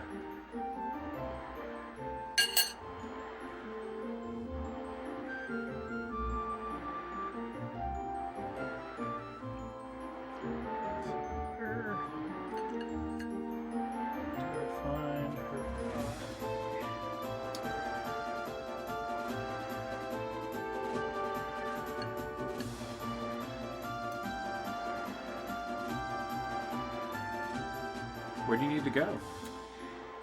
I'm trying to remember. Didn't they tell you in town? Didn't they give you a mission? Well, from her, I gotta get her eye. Oh, okay. She doesn't know where it is? No, somebody stole it from her. Oh. It's probably local, right? Be somewhere nearby?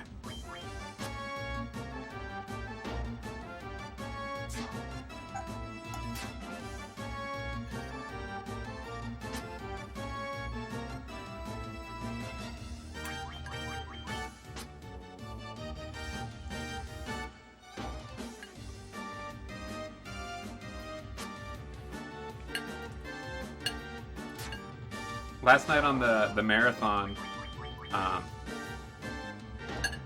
someone did like a 8 to 10 minute speed run of Final Fantasy on the NES. Oh yeah? And it's super stupid. So the idea is that if you go like up and down these stairs like 30 times and then do a series of weird stuff, for no good reason at all, it levels up either one of your characters or all of your characters to like level 100 or something. And then if you do some more horse shit, it makes it so that someone who you talk to in the first castle is the final boss. So you talk to him and it launches the final boss fight, and then you just hit him with your over-leveled character and the game's over. It's so crazy. It makes no sense.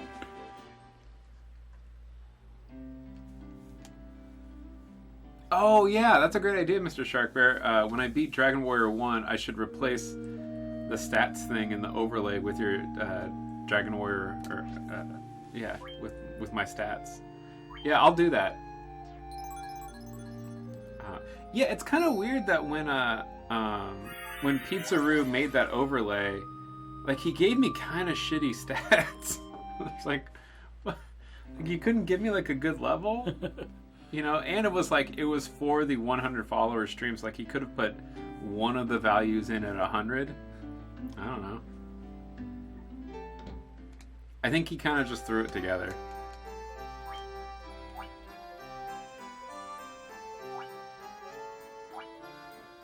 But yeah, if anyone is artistically inclined or even just knows how to, you know, put together NES graphics and would like to, you know, make a new overlay or emotes or anything like that, I could use all the help I can get. I really don't have any of those skills.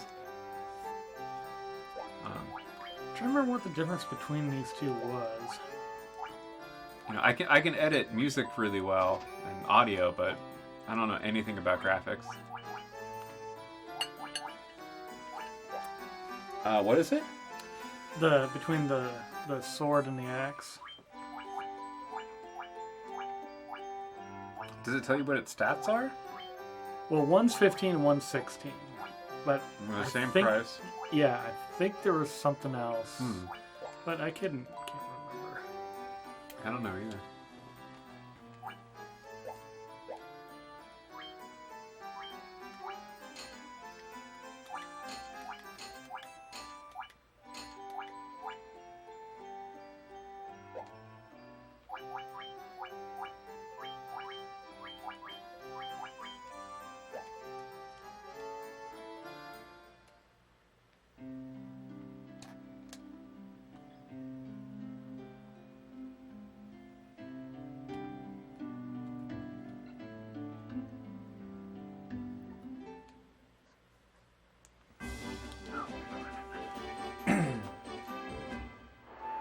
I think I'm remembering something. This problem is it's been so long since I've played this game.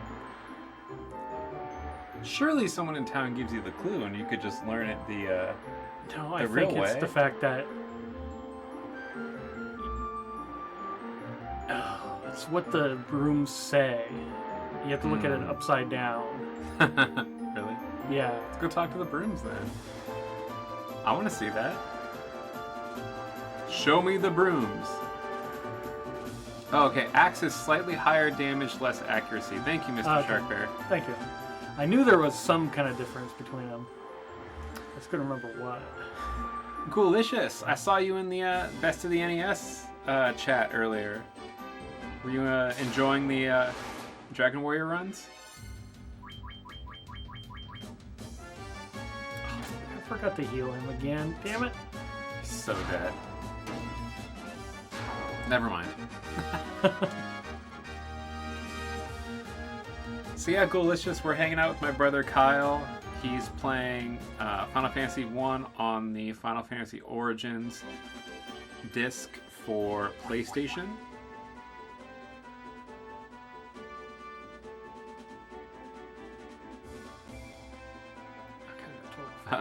Stevie is lucky to be the black mage.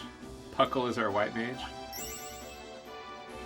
Dude, you must have got up early, because I think I woke up at like 8:30-ish, and Dragon Warrior 3 was just ending, so I got to see like the very end of it.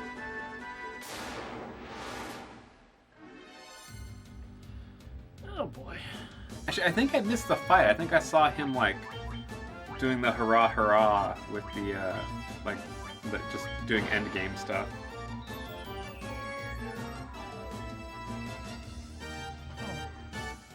Missed one of them.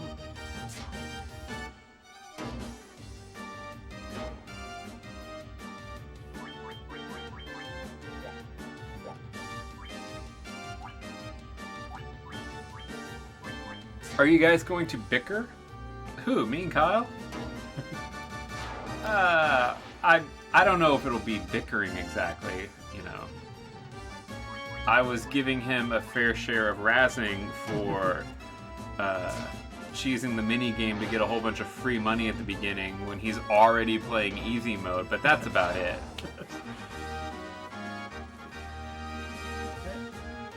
And there you got your level that you missed out when you were dead. Oh, great. Yeah, I thought the Dragon Warrior 4 race was cool. It was just a little... It was too bad that... you know, when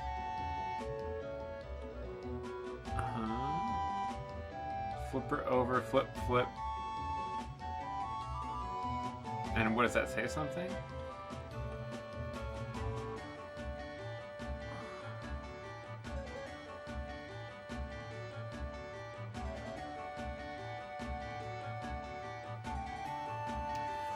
It was too bad that when High Spirits got that early advantage, like it never swung the other way.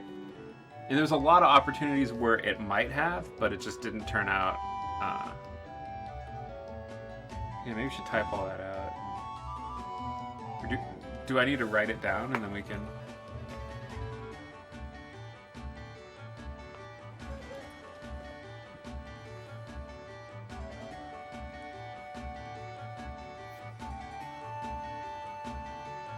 No, you know, Sebastian, it wouldn't really bother me if our mother preferred Kyle. Like, that's not really... that's not gonna hurt my feelings.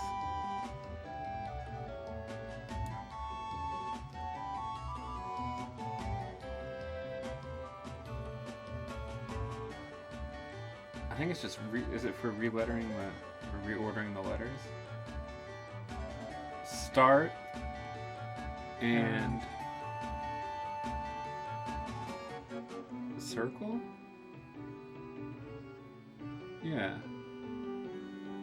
Oh, start circle. Oh, so that tells you how to use the map. Yeah. I remember because I remembered they told you something. Yeah.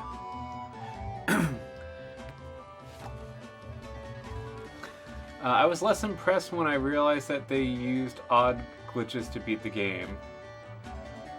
But I guess that's how they'd...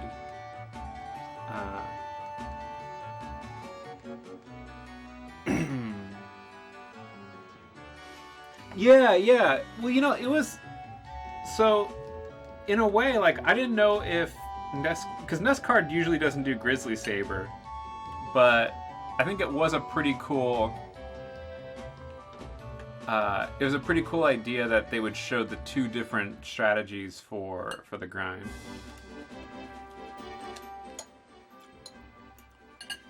But even then, after that, like, there was a whole other grind that could have gone bad that Nestcard could have gotten a lead on. You know, if High Spirits had gotten trolled by any of those bosses the way that Nestcard did, it could have flipped around.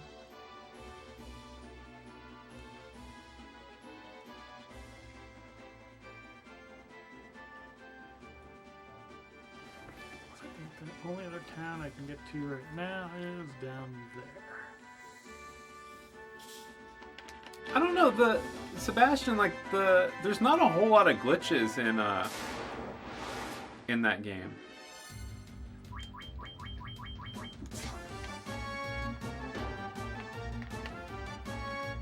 Like there's a lot of crazy strategies. But I don't think there's really...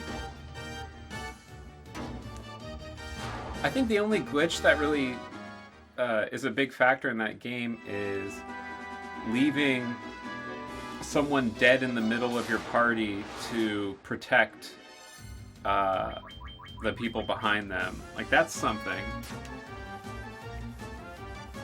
But...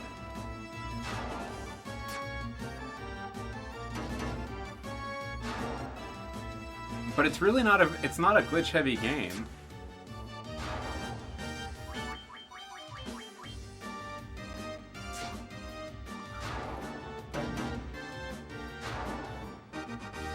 I mean, unless there's something big that I'm forgetting.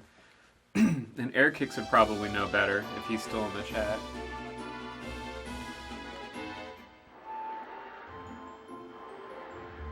Alright, let's go sleep here.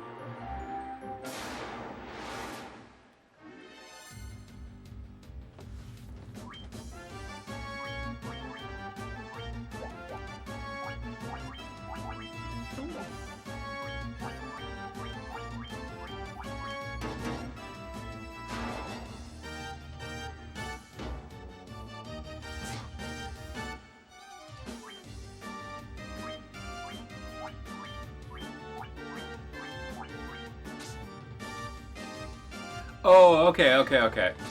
Yeah. Yeah, Dragon Warrior 3 is a bit weirder.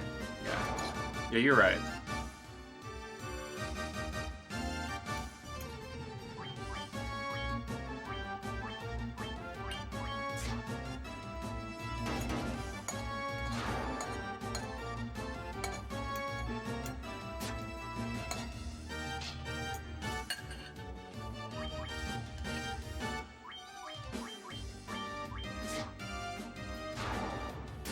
Alright. The rest of the party managed to kill one guy, and fighter there is killed like 6. So he's got like the badass axe right now. Yeah.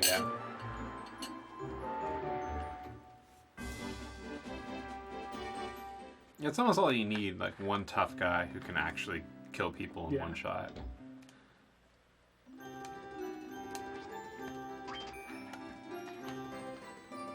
Fortunately, he's the only one who can get a good weapon right now. Mm-hmm.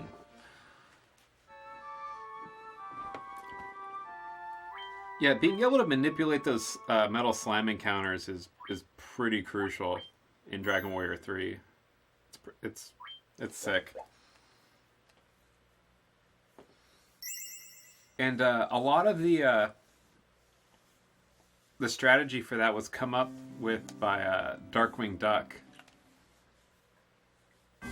And there was a time like a year or so ago where, for a month or more, if you tuned into his channel, he was just fighting metal slimes and like taking all these crazy notes and discovering like all the different branches of each fight, like what would happen if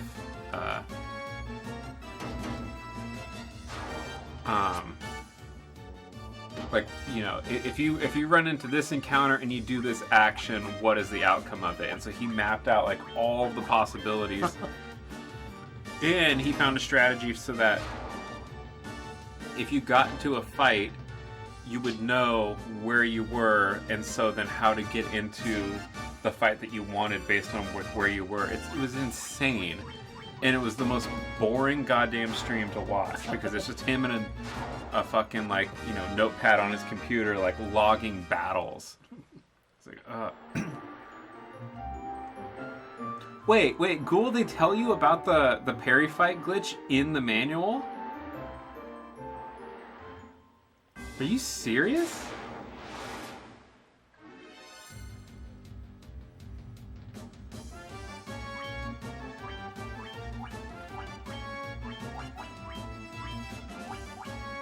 I did not know that.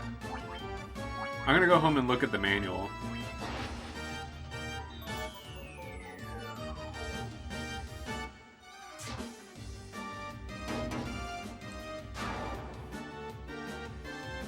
Yeah, parry fight's a real game changer.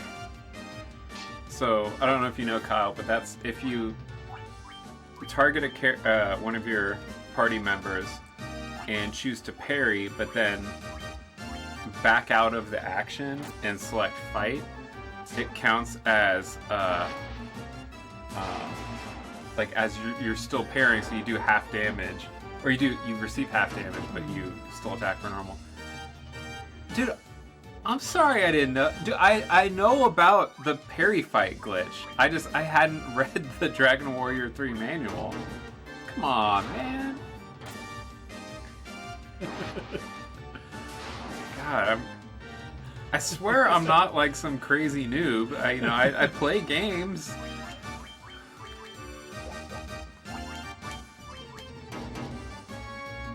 Oh, cool, 2 hits. Mm-hmm. Well, what's the max on that? I believe that's depends on the weapon. Oh, okay, there we go. There we go. We got the page 59, dude.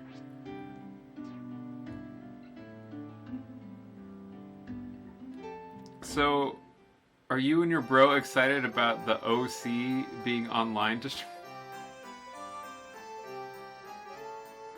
Are you talking about the TV show, the OC? I think the Velvet Teen was on, had like one of their songs on the OC. Alright. Alright, if we drop frames, it's because I'm downloading this, this manual right here.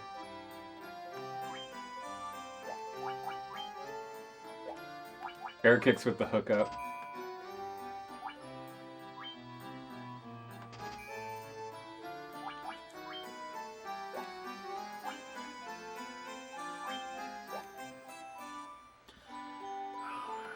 Should I invest in the Mithril Sword? You got 5,000 free gil for doing jack shit. Yeah, but spend your fucking money, dude. That's what you got it for. But yeah, I just bought him a badass fucking axe, so it's like, well, buy something nice for someone else. Yeah, that's why I was like, do I want to buy him a sword right now? Okay. Page 59.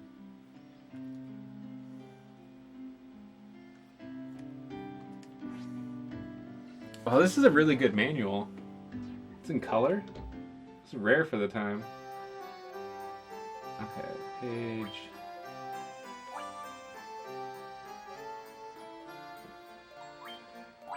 You can reduce the potential damage enemies inflict by employing the parry fight technique. Select parry and then press the A button to cancel the selection. Okay. Select parry and press the A button. Cancel the selection by pressing the B button, then select fight and press the A button. By employing this technique, you can attack enemies while benefiting from the effect of parry. You may think the extra steps are a nuisance, but this technique can be quite useful against strong enemies. And then they show you screenshots of the difference in damage that you get from doing that. Holy shit.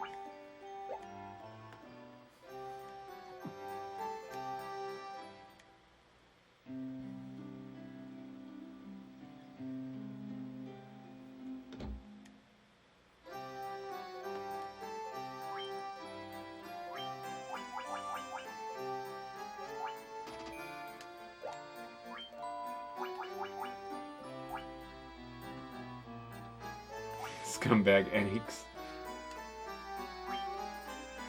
Oh, no. It was... Okay, so I remember what it was. It was...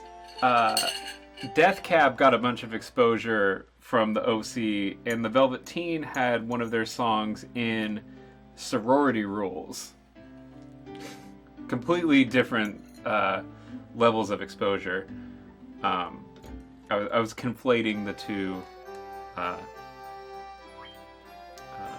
the two things.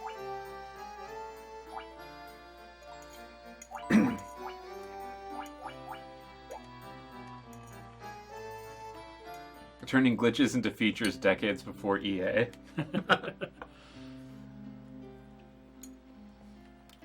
Is EA still like one of the most despised companies in like customer satisfaction? Pretty much. But no, like they rank them sometimes where they find out like which companies have the worst opinion with consumers, and I think it's just because a lot of people online are really pissy. Aw. Sorry, Link. It's because it's the Elf Town. Alright, definitely need Cure 2.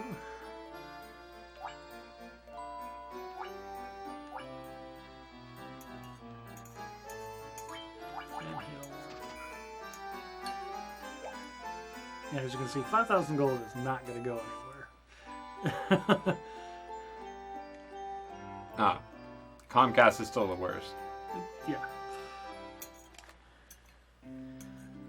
Comcast is fucking dreadful.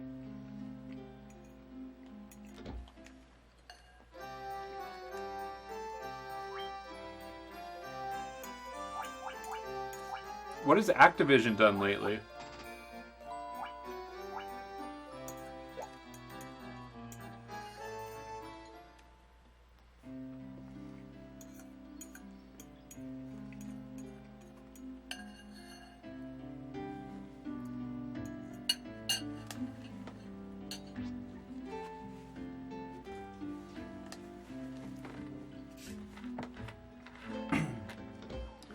Mr. Sharkbear says that Comcast is literally the devil, and I don't disagree much.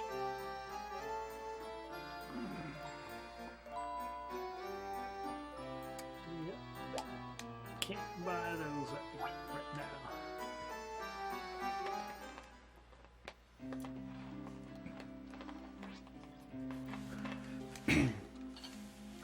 Oh yeah, Konami is not well liked right now, but Konami's in a bit of a different situation because,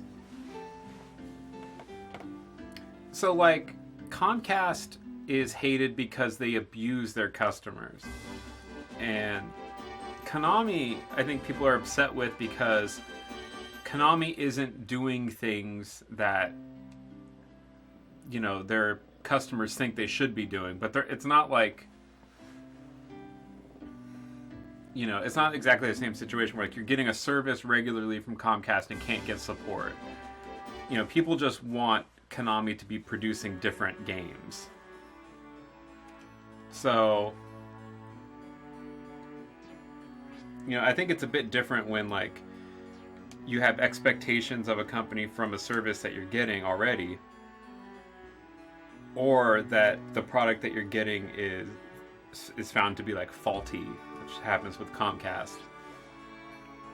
Whereas Konami, you know, they just put out, you know, a Metal Gear game that everyone likes, but because people have knowledge of the inner workings of the company and they're annoyed at like how they're handling their own business practices, like that's, you know, I think those are really different scenarios, and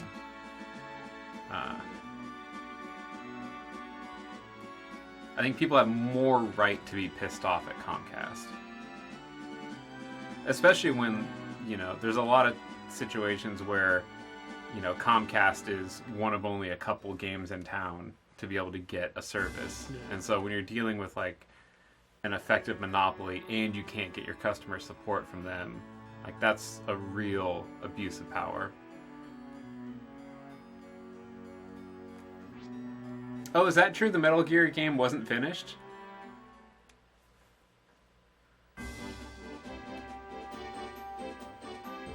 I thought everyone I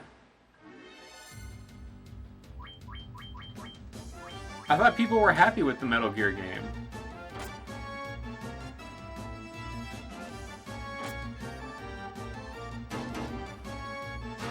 That's good damage. But your white mage is managing to do like a quarter of that big damage. Yeah.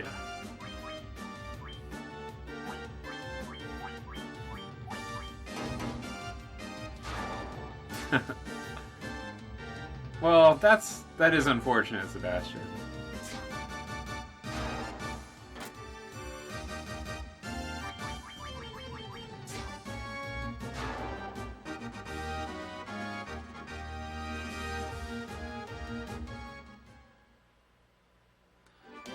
There's a whole third act that's missing. Man. Is that going to be forthcoming?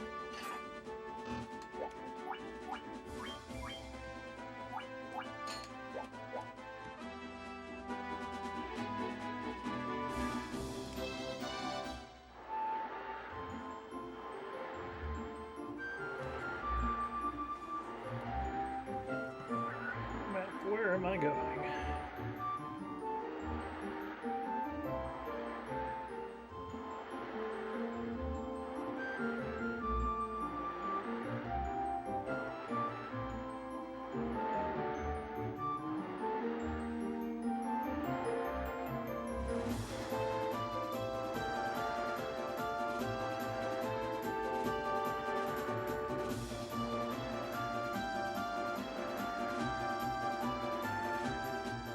So let's say Sebastian, you completed the game and no one told you that there was this content that it appears that they had meant to put in. Did the game end? Did they give you an ending? And I'm not arguing, I'm just trying to understand the situation.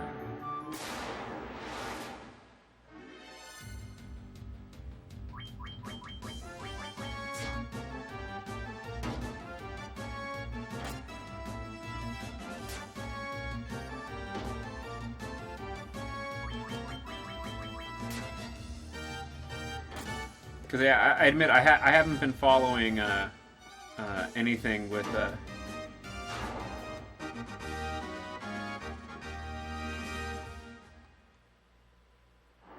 Oh, thanks, Mr. Shark Bear. Have a good night.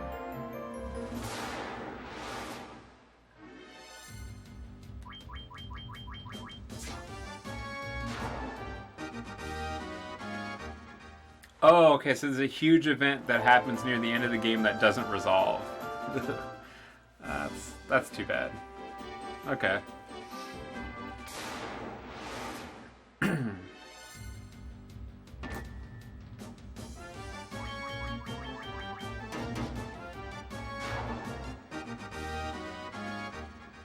And when it happens, you're like, oh man, I can't wait to see what happens with this. And then nothing. That's really unfortunate.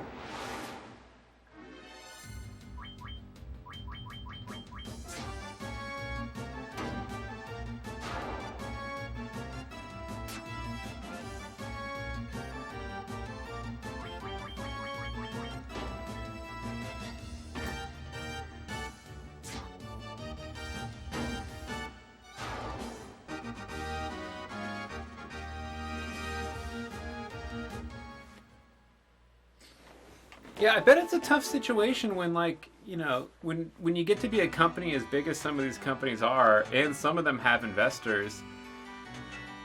You know, if you tell them that, you know, we're going to be releasing this big title during this, you know, this business quarter, you know, you start making financial plans based around the money that you're expecting to see back from this investment during a certain period of time. There we go. Okay, so with the crystal eye, even a blind one is able to see everything. I hear that. Oh yeah, okay, Astos. There's our clue. Mm-hmm. There's the clue.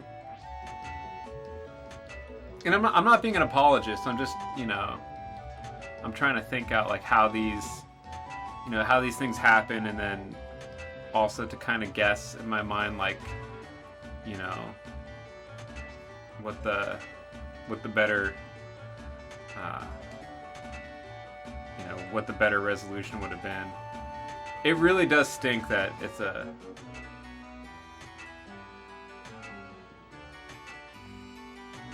Yeah.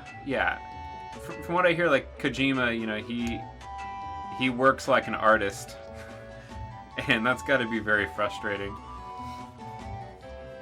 I mean, this is obviously like a much smaller and different scale, but you know, when we were running a record label, and you'd give a band money to record an album, and then, you know, artists being artists, like they don't finish it on time, they overwork it, they, you know, they need more time in the studio, or I'm gonna mix it myself, and then it takes them months and months to do it, and then they can't finish the art for it, and you know, pretty soon it's like, you know, 6 months to a year later, and the shit still hasn't come out. Like, what the fuck are you guys doing?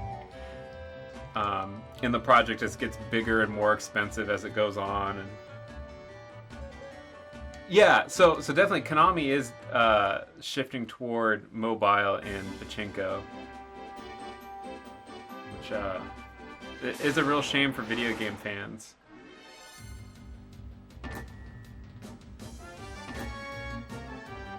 Poison. I saw an article, and I didn't read it. It was more of a headline. There was some significant video game developer, or maybe publisher, who had recently just divested from pachinko machines, which is completely crazy. Like that's the opposite of how things usually go, where these game companies start, you know, getting into like more reliable bread and butter businesses. But there was actually someone who, you know, was getting deeper into video games, which is pretty cool.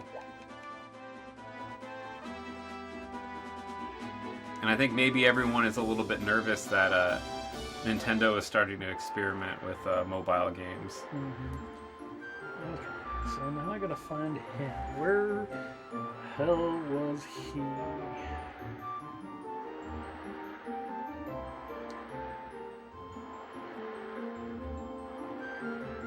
He has got to be There.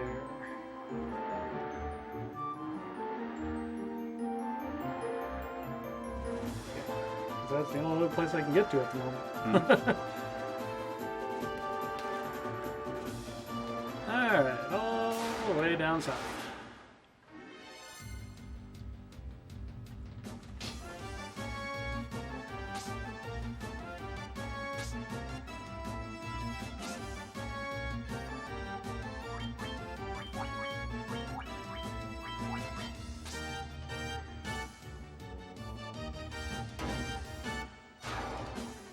Oh, and so are we at the level now where it is smart to take the nunchucks off of I checked, and he... Is it starting to get closer? Oh, well, also one of the things is, even if it's not on pure stats, he'll get multiple hits Sure. with when he's punching. So it's kind of like Elena with her falcon knife earrings. Like, you know, it's less strength overall, but the chance for multiple hits is what pumps up his attack. Yeah. Probably should take You can at least check it out. Yeah. Stat-wise, he's still... Hey, you got a level. Nice. Equipment. Yeah, I mean, we're in the window where Stevie was saying it was, you know, probably good to start going fists.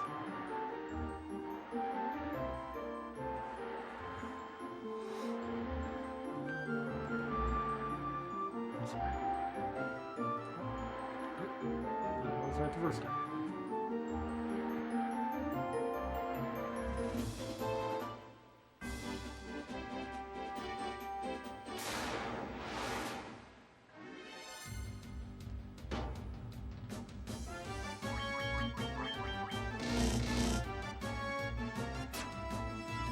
It sounds cooler. Yeah, it almost sounds like those. Oh, the horses. Unicorn. Yeah, that's what they were. Crazy horse. Yeah. So that's comparable damage. Yeah. Like even with just one hit, and there's probably the chance for better. Pop in the inn.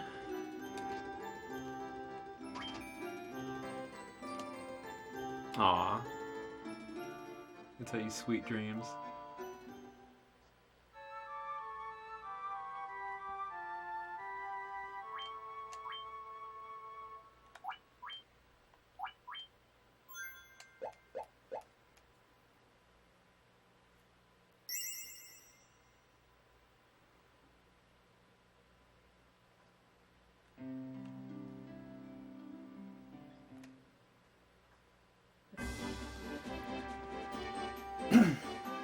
So like I mentioned earlier, the schedule is planned for Thursday to do the Mario 64 race starting at about 5 p.m. California time. And then Saturday, starting fairly early in the day, we'll be doing Maniac Mansion with Eric and Matthew. And then on Sunday, Resident Evil 1 original PlayStation version, the very, very first. Different Eric Bowman, or no, not Blue Shirt. Blue Shirt's Scott. Eric Bowman will be in to play that game. So, a lot of fun streams coming up. I think I have the Resident Evil box down here, which is just cool to look at. Mother poison. Come on, guys. Do you learn an antidote spell?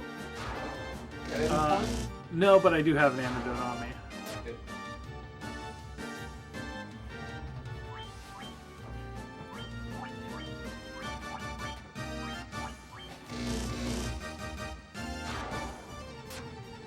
Jill sandwich.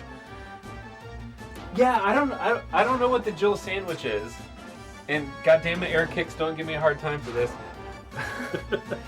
I've heard of Jill sandwich. I just have not experienced the Jill sandwich, but you know, we've got the original long box with I mean the paper is just peeling off of this box. I should probably re-glue it.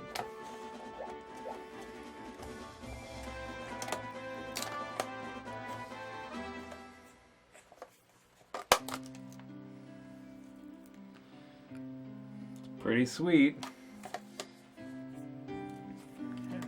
Items. A couple more antidotes.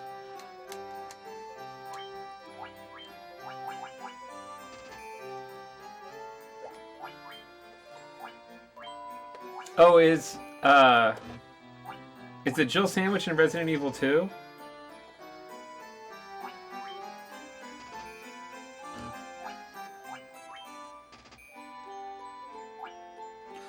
I should not have said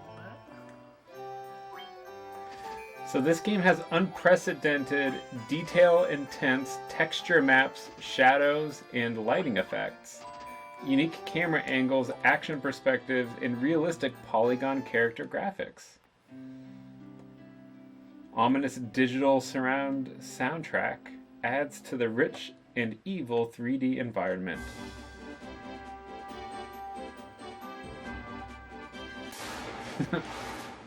Okay, Aircake says, I don't know anything about Resident Evil, so you're safe. And then we get a nice Bob Ross Kappa.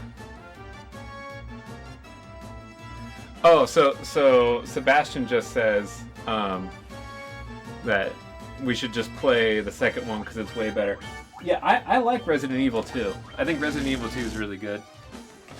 Yeah. But Eric Bowman, he requested to play this version, this particular version of this particular game, and I just happened to have it, so we're gonna do it. The voice acting in the original game is so cringeworthy, says Ghoulicious. From what I have seen, I definitely agree. It seems really bad.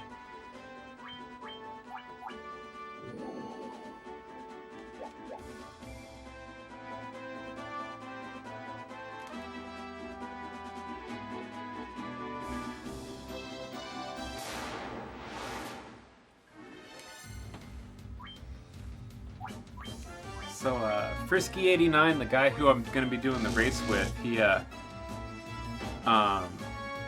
he's been playing Resident Evil 4 again, but he's doing a special challenge that someone in the chat had offered to him. And it's brutal. Like, you can only use the starting gun and the shotgun which you find. You can't hide Ashley. You can't use yellow or red herbs, and you can only use green herbs that are uncombined. So you can use plain green herbs.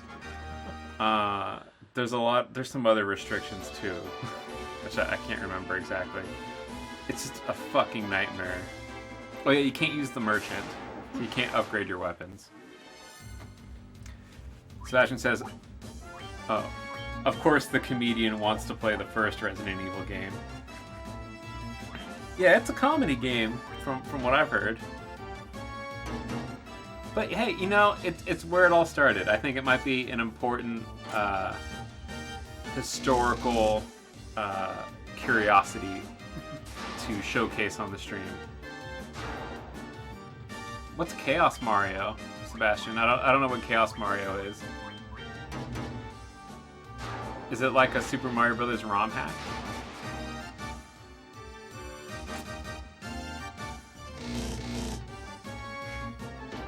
That doesn't sound like punching.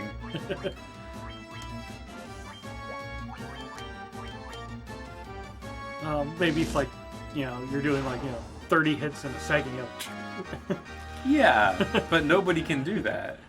He's like ninja. I guess people can't cast lightning bolts either.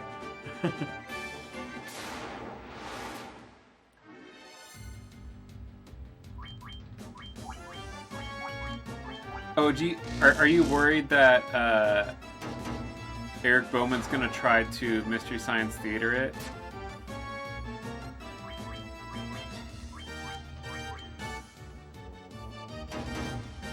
Well, the thing is, Sebastian, like, Bowman's been on the show before. He's played Darkwing Duck and beat it. He very nearly beat Batman on the NES. He beat Zombies at My Neighbors, or at least I think he got really close. So he's a gamer, and he didn't, he obviously was trying to make funny observations about the game, but he wasn't, I don't feel, ever dominating the game with his humor. So. Oh, then we get all caps. Oh. I'm kidding. That would be chaos, though.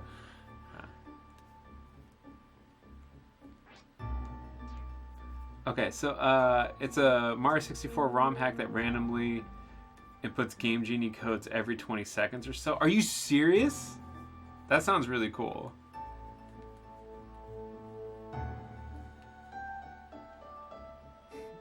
Oh, Sebastian says, I like Bowman. I like Bowman too. No, but I mean, you're right. It's a legitimate concern that I have considered before.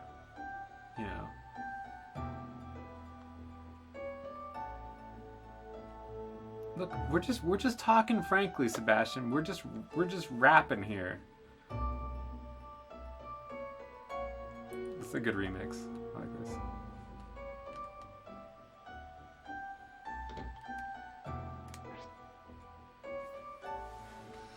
Yeah, I kind of I'd like to do a Chaos Mario of like Mario 1, 2, or 3. I think that'd be really fun. And maybe what we'll do, if we do this, we're going to do this Mario 64 race.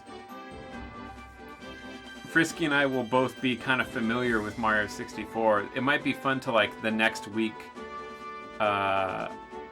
do some kind of race with the ROM hack. That might be really fun.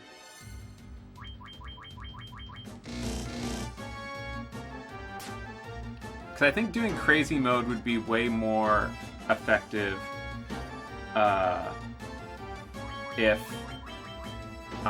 if we're both really familiar with the game. Sorry, this is a radio emergency, it looks like. Oh. It's Josh. No, actually, I think... go ahead. Yeah, dude, I'm getting playing it, without, since they haven't really played it before and don't know what's going to be coming up with all the different Game Genie codes, that might be kind of cool.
All good? Yeah. There seems to be something like every every week that goes wrong. But that's community radio for you. That symbol. Oh, it looks like paralysis to me. Yeah, I think so. That's real bad. Yeah. Yep, that is paralysis. I know my status ailments. Hoping that's just till the end of battle one. I don't know. In this game, I wouldn't bet on it.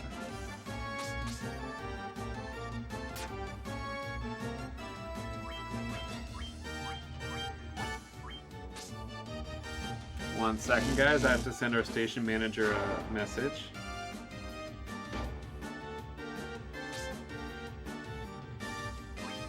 Had to take out the fighter too.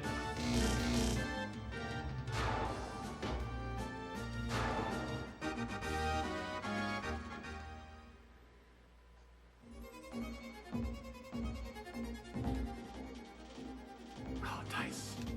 Cool. It wore off after a few rounds. Oh, good, good. And here we go again. So Sebastian says, and this is in reference to Chaos Mario, it's pretty crazy. You'll be cruising along just fine, and the game will give you a super jump, and you'll fly off a level. That sounds great. That sounds like a lot of fun. So yeah, I appreciate that suggestion. I don't have a way to play ROM hacks really, so Stevie would have to come in with a PC, I think. Might be a bit of a chore. It's just because, you know, like the Mario 64, I'll be playing it on a 64. Yeah, that sounds really good.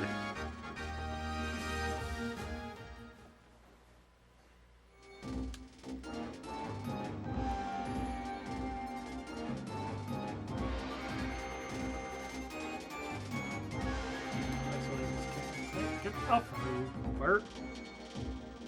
Supposed to be going this way.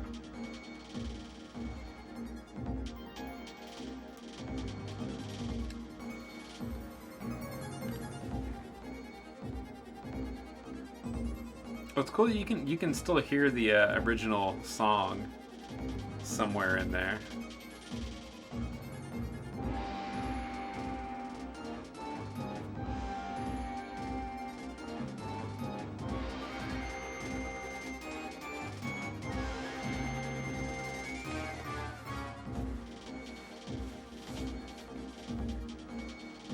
Just do it, man.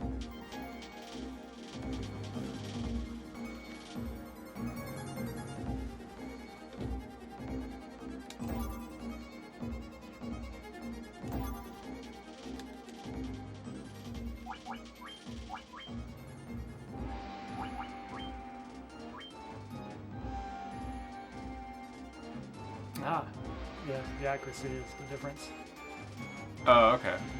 And yeah, I actually think that's Probably worth it. yeah. Like sacrificing 1 point for Mm-hmm. a more reliable weapon.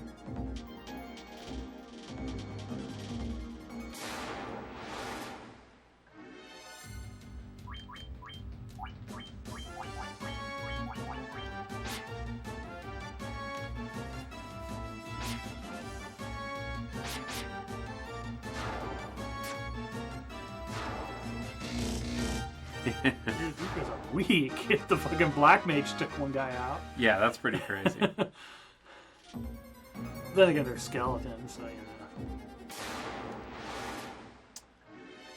I don't know, because like in Dragon Warrior, like if you run into like one of those Wraith Knights, like that's just a skeleton and they'll fuck you up. Well, wraiths are different. Oh, okay. We're gonna get lore on this. What? All right, chat. What is the difference between a wraith and a skeleton? I guess a wraith is a dead spirit. Yeah. Well, I guess. And they can drain your life force. How are you supposed to beat these guys?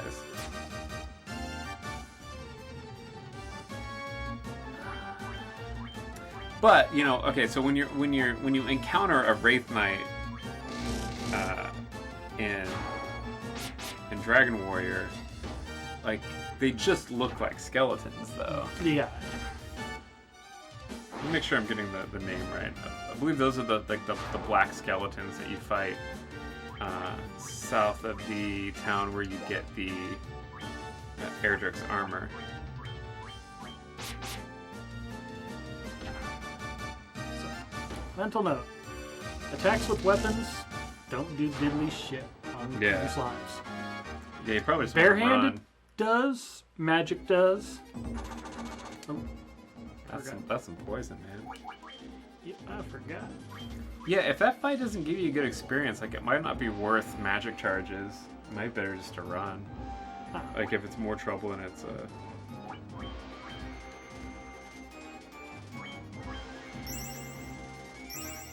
Yeah, and I'm not trying to backseat drive you. It's just an observation.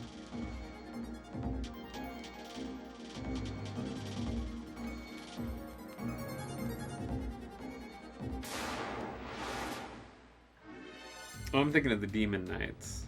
But yeah, they're all in the skeleton family.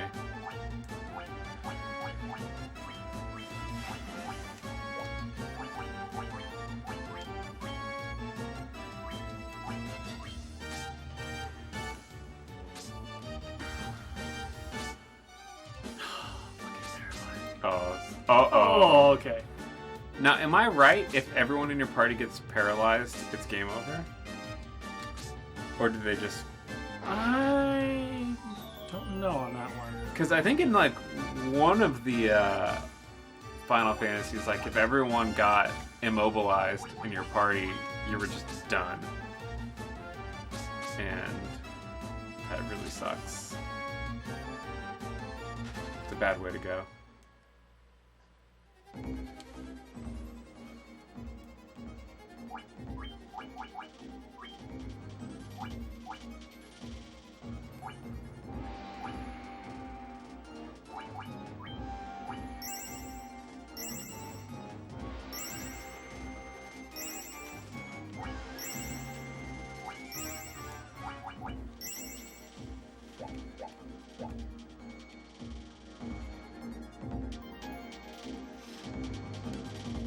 Get out of my damn way.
Very weak skeletons. So which enemies can paralyze? Is it the skeletons that are doing it, or is it the crawler? No, it's skeletons. Okay.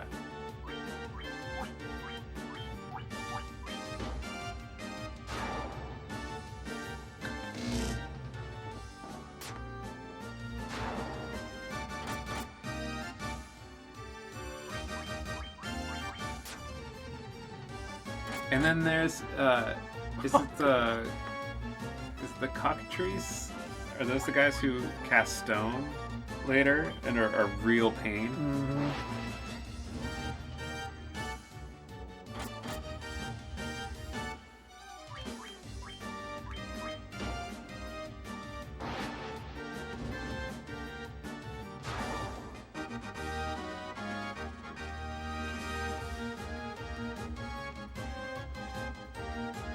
you out of level. But even though I'm paralyzed? Not a bad gig.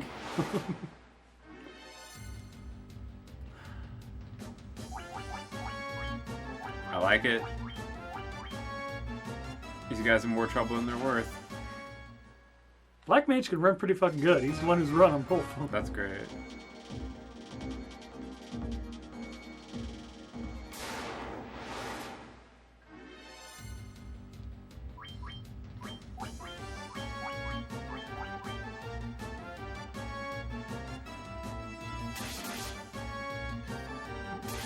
That's a big hit. That's a big hit.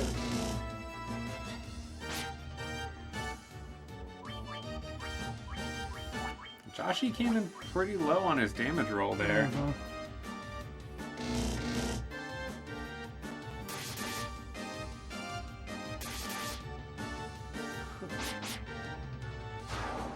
That was better.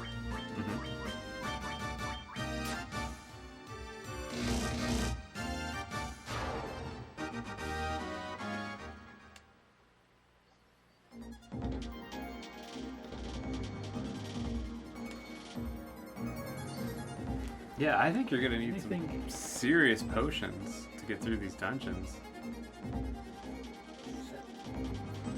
But just with like the limited amount of magical healing you can do and the kind of damage that these guys are outputting.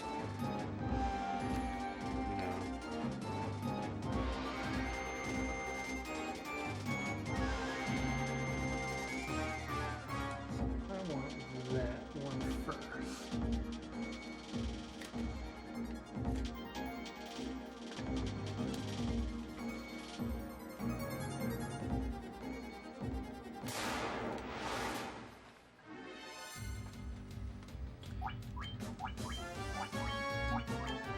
These guys.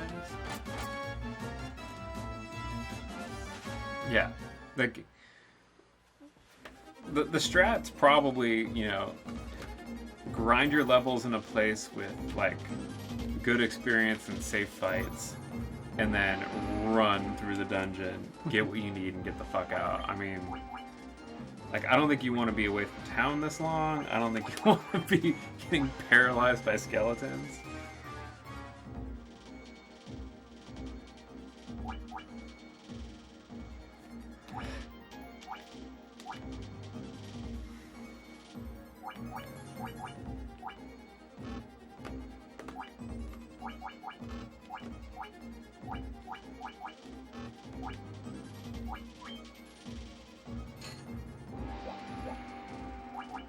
Oh, did you just pick that up? Yeah. Oh, doors. Fuck.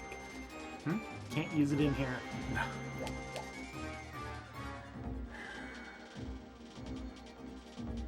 Don't want that. Don't need that.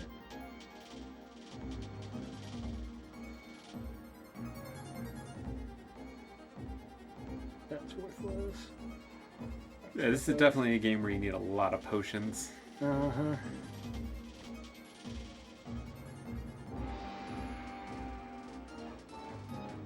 Those two I need. That's all I was like looking at, like, okay, which of these do I actually need to go get?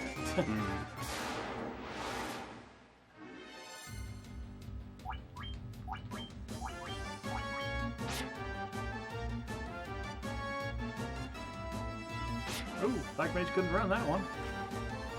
White Mage got us though. Somebody's gonna run. Yep, White Mage saved the day. Good old White Mage.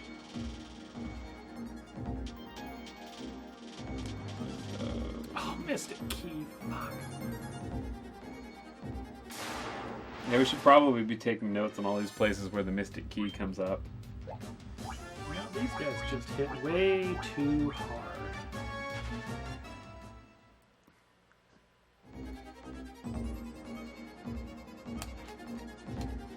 Of course, all the good shit is taken by Mystic Key. Oh, Mystic Key.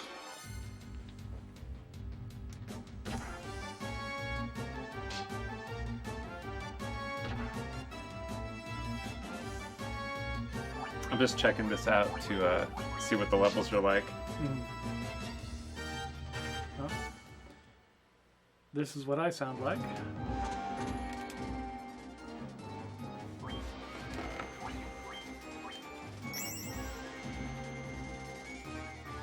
Oh, my potion. Yeah, this sounds good overall. Good.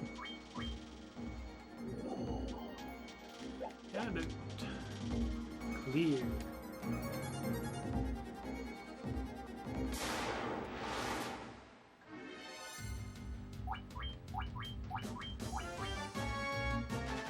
Hey, the fighter ran. And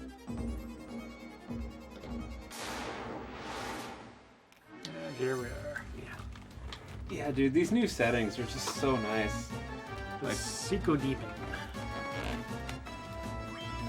Yeah, they were called something much different in the original. I don't remember what it was, but I know it wasn't that. Actually, you know what? Do this first.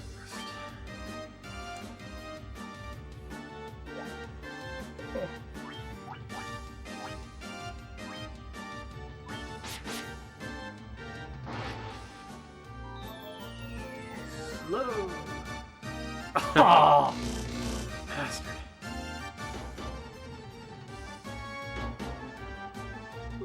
Ooh. That's a serious hit, man. Yes, that is.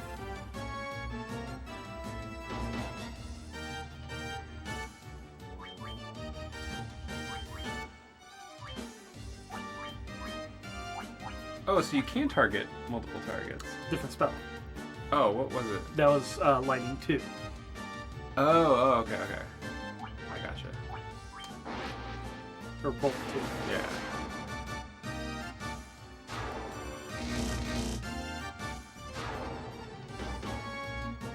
Keep hitting the fighter. He can take it. Oh, wow. 3. Oh, that was saved. That's pretty good.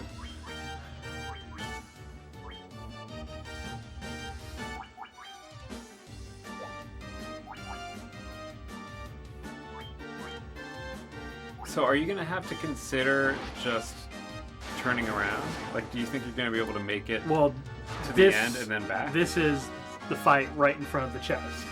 Oh, it's all you're just coming in here for a chest. Oh, no, these guys were guarding the chest. Yeah. Okay. So that was a boss fight.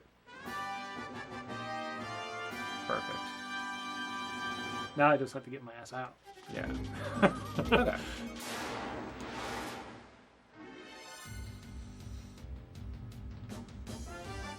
Run, right? Like the slime you fought earlier, you couldn't really fight, right? Yeah, but just one of these guys I can just fire his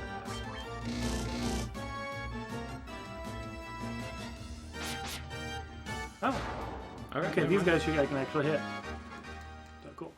It's like one of them I can take, but it's like fighting 4 of them when they cast poison. Not worth it. Yeah, you don't want that.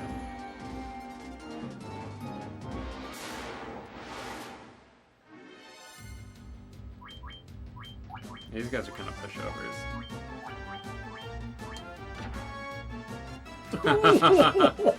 Or not.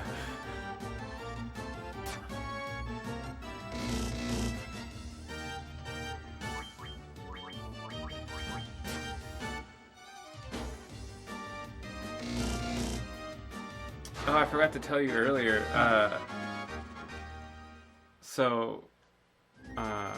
Upstairs where we work, we have a lot of industrial processing equipment and warehousing equipment. And one of the things that we have is a pallet scale, which is a large scale on the floor that you could forklift a whole pallet onto and it'll weigh it. So it's nice for weighing large objects.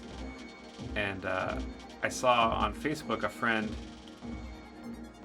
he trains as a weightlifter, but not like in a classic bodybuilding sense. He is one of those people who's into like strongman competitions where they train by like lifting bales of hay and flipping tires over, like giant, like farm equipment tires and all these other ridiculous things where most people use a workout bench and they do like a bench press on it. Well, they take the whole workout bench and put like shoulder straps on it and they'll lift like the whole workout machine with weights on it because they're maniacs. And so they had a picture on Facebook of them with like this tire that they're training with. They guessed that it was around like 200 pounds or whatever it was. But I've been looking for a scale to weigh it on. Like, well, we have a scale, and like if you guys wanted, you could bring your crazy tire and all this other stuff, and we can help you weigh it. So later this week, we might be having strongmen showing up with like bales of hay and a bunch of bullshit. Oh, dark. Fuck this. I'm not fighting with shadows. Yeah, so that just messes up your accuracy, right? Yeah. Basically makes it almost impossible to hit.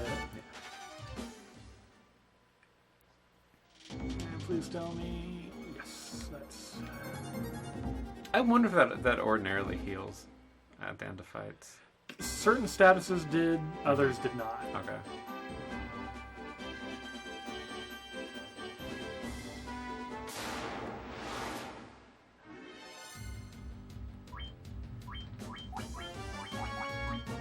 Oh yeah, and so this game you can only dock your ship at ports? Mm-hmm. Correct.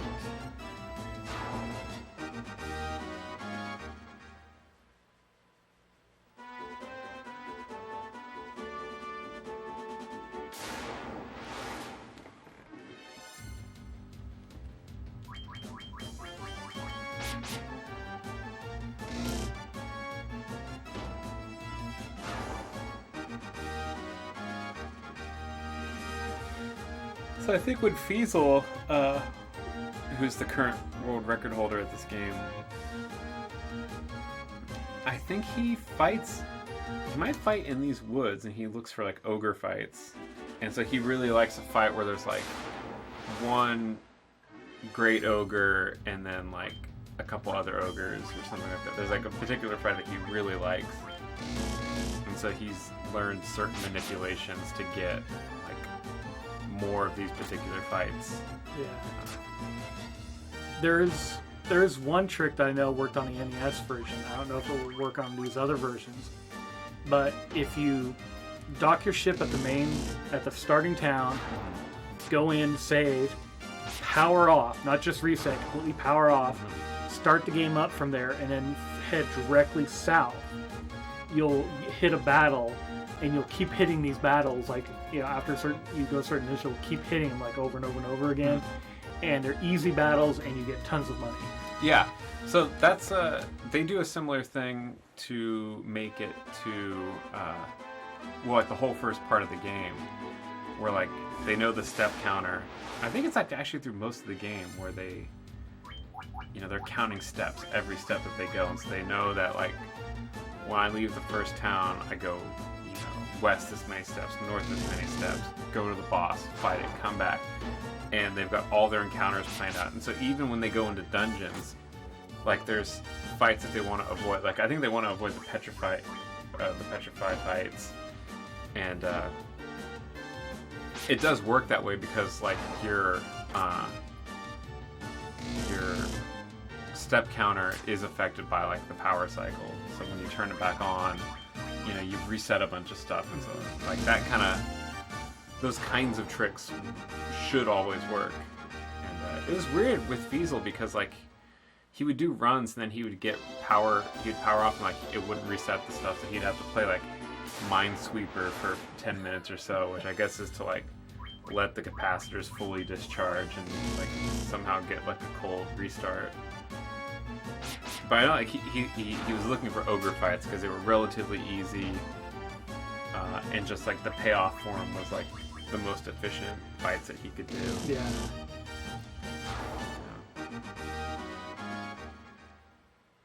And it's like that in every game. Like you'll find like there'll be like one particular fight of enemies that you can handle well, and they give you like way more gold than other fights or whatever it is.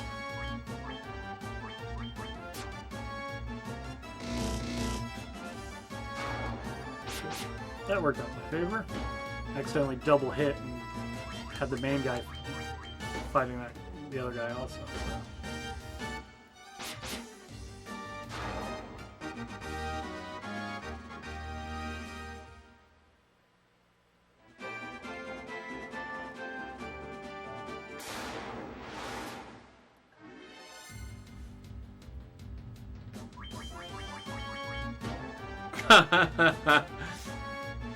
Eric says, Josh, I checked out your PPW YouTube channel, but I couldn't find any of your matches. What name do you wrestle under? Kappa. I am not a wrestler, Eric Hicks. I am a promoter. I co-own the promotion with Jim Aegis, and we promote wrestling matches. So yeah, the only thing I do is interviews and announcements, and I wrangle the men and women backstage, which is quite a job. Yeah. Let me tell you, like managing 20 personalities and in people in these like working conditions where like they're going out there and like doing physical work and risking injury. I don't want to make a lot of generalizations about people who like are bodybuilders basically and how their temperaments are, but some of them definitely have the kind of like aggro male temperament, and but yeah, I don't wrestle in the ring. I always wanted to, never managed to do it. I, in the back of my mind, kind of have an idea that at some point, it may make sense to kind of break that, that wall and have the promoters of PPW have to like wrestle in a match. I think that would damage our credibility, but it would be really nice to have an excuse to like wrestle a match at some point in my life. But thank you for checking it out. I really appreciate it. That's great. I feel like Jim, the co-promoter, he does a lot of video work, and that's like I think that like our videos come out really, really well. I think it's awesome. Bro, the evil promoter always has a match, so the red hot babyface can get his revenge for you screwing him out of the title. Yeah, that is definitely true. It's something that has worked a whole lot. Right now, and this might be because I have like a more old school Southern kind of wrestling sensibilities. We're trying to push the sports angle as much as possible, where we don't acknowledge that wrestling is a work. So in that way, we don't reveal the inner workings of the company and have us be characters. If we are real, incredible, actual owners and the referees are real referees who aren't part of the show, then that's the kind of reality that we present, and then the wrestlers get to work their magic, and it seems a little bit more believable. But yeah, I mean, I am guessing that before we quit, there is going to be something where Jim, who is very interested in being the evil promoter, will probably take sides with some wrestler, and then it might force me to take sides with someone. And that would actually be really fun to like have Jim and I come into conflict with our own particular stables of wrestlers and then have to duke it out in the ring at some point.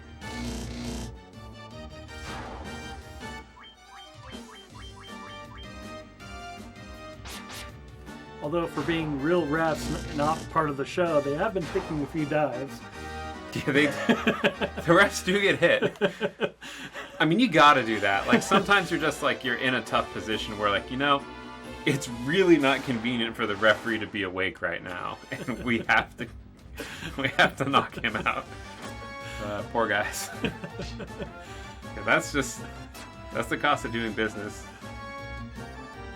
We did have a situation on this last show where the referee was forced to count someone down, and it wasn't like supposed to be the finish, but like the guy who was down didn't kick out, and the guy who was supposed to do the save didn't make it there in time, and so the ref knew that wasn't the finish, but he came down and like he had to count it, and it was like kind of awkward. I think everyone knew that something had gone wrong, but like,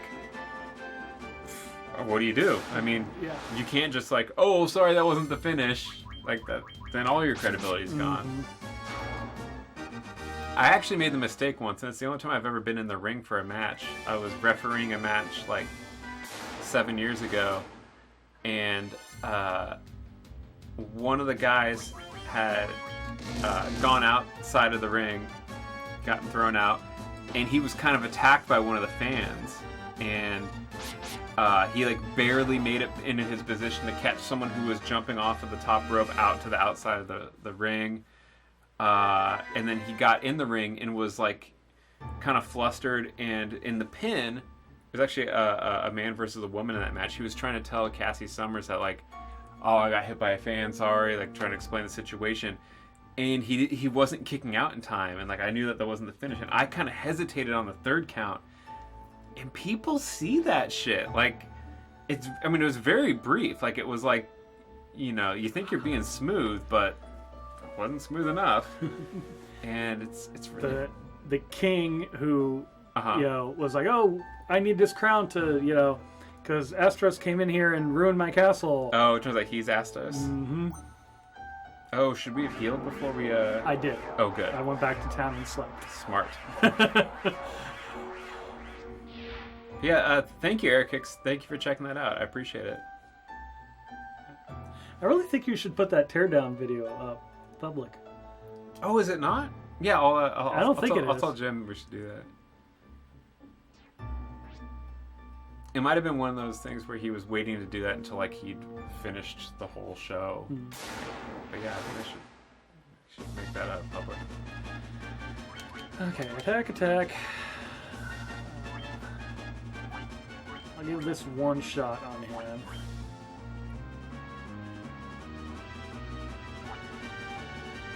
I don't know if he casts spells. I don't know if it'll work on him, but I'll give it. Ooh.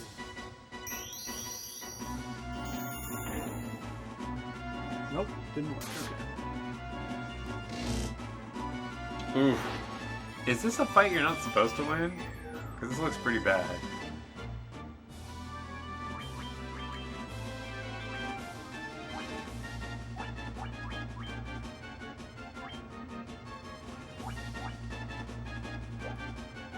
Is this one of those fights maybe where like you need a particular item to make them vulnerable? Okay, that works.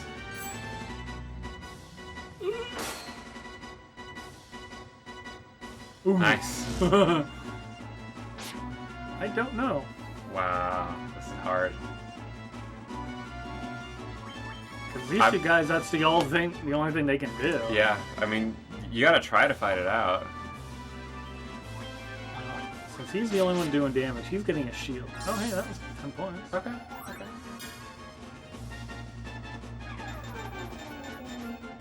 Luscious Josh ED.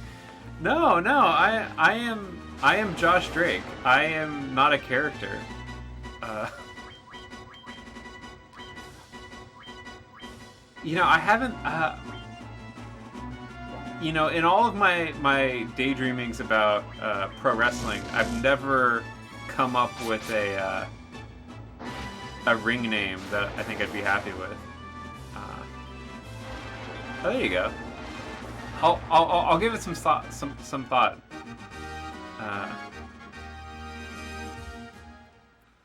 I actually need to do some practicing, like in a mirror, doing interviews and talking, just to get like a little bit more control over my face and go out there and be like a little bit more real-world broadcaster credible.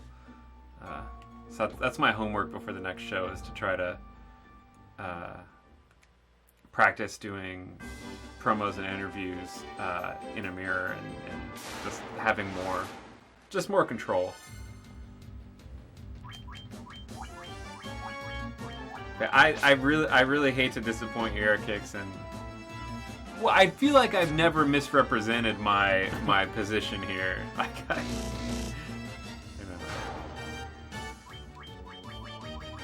I don't have the body of a wrestling athlete, I don't think.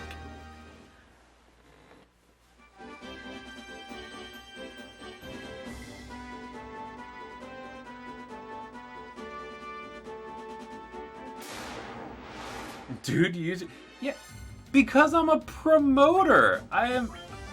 I am a real world person who, in the real world, along with another real person, co-owns a wrestling company. Of course, we go out there with our real names. So for people like Jim and I, like, you know, I'm on the board of directors of a community radio station and do radio broadcasting under my real name. I was, in the public performing in bands using my real name. Was, co-owner of a record label out in public, operating a business under my real name. So, like my real name is already out there. It's so there's definitely I have no hope of privacy like that. So he says, your physical build has nothing to do with it. If you can work the crowd, it doesn't matter what you look like. You'll put butts in these. Now that is very true. Yeah. Like we have Joe DeSoul, and he is the boogeyman Joe DeSoul, and he does his dancing, and the audience likes him, even though like he's not the most impressive athlete in the ring, and he has, frankly, like buggy whip arms, and he's not physically built, but people enjoy him. Sir Samurai, very popular wrestler. He's, I think, 40 years old and has a gut, and balding with a ponytail, and not the look of a premier athlete, but he does really well.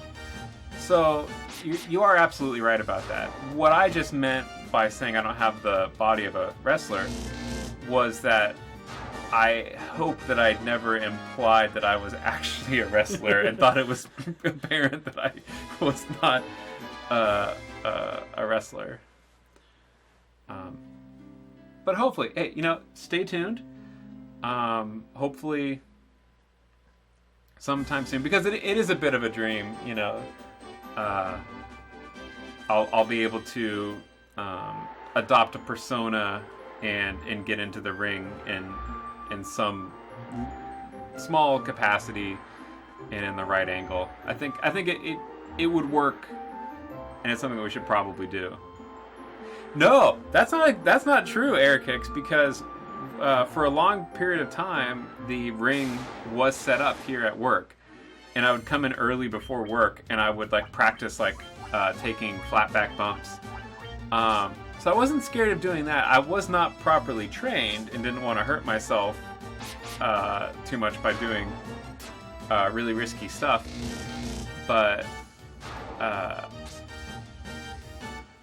the thing keeping me out of the ring right now is, one, that there's no wrestling school within a reasonable distance, and I have a lot of other hobbies, and I think promoting's enough.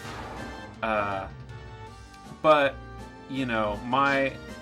my job at the show right now is working backstage and trying to keep the show going, which sometimes is a rather difficult thing to do, because you take enough bumps doing that. Yeah. Shows fall apart and get put back together every 10 minutes. It's amazing. It is a freaking you can have your whole card mapped out top to bottom, and something's gonna go wrong, and you need to be available to answer questions and put out fires and get people where they need to be, and make sure that stuff doesn't go any more wrong than it's naturally gonna go when you have two people improvising a match for the most part. So it's a wild show. Yeah. But yeah, I mean, I realized with the Kappa that you weren't being completely serious and you're razzing me, but that's the whole honest story. I do. I mean, everyone who is involved with wrestling in one way or another, except maybe Kyle, who sits at the ring and doesn't give a shit about wrestling, has a dream in the back of their head of being a wrestler, and I am no exception. What the hell does Jolt Tonic do? Is that like Jolt Cola? I don't know. Which I hear still exists, but actually, it did up until I think about like 6-8 months ago. Oh, really? And the company who had it is no longer going to be producing it. Oh, okay. Well, until very recently, Jolt Yeah. Cola was still a thing. Like, I thought it went away in the late '90s. But there was a lot of competition because, like, when we were kids. Jolt Tonic awakens one from the deepest slumber. Nice. When we were kids, kind of like in the early '90s, a soda that had more caffeine than usual was not a common thing. Like it was crazy that like Jolt Cola existed, and it was bitter with caffeine, and it would totally get kids just wild. And now, like in a post Red Bull society, you know, what the hell is Jolt gonna do for anything? Yeah. So if I did wrestle, what finisher would I use? It's really lame, but like I've always loved the Bulldog. I think the Bulldog is a great move. It's kind of boring, but I really like Bulldogs. Let me think for just a minute. If there's like another move that I think would be good.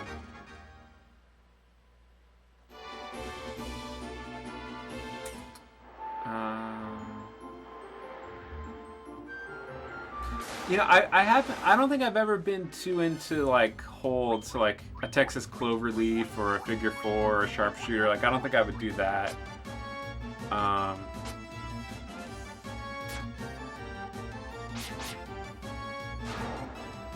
Yeah, so I think any move can be a finisher if you establish it with the audience.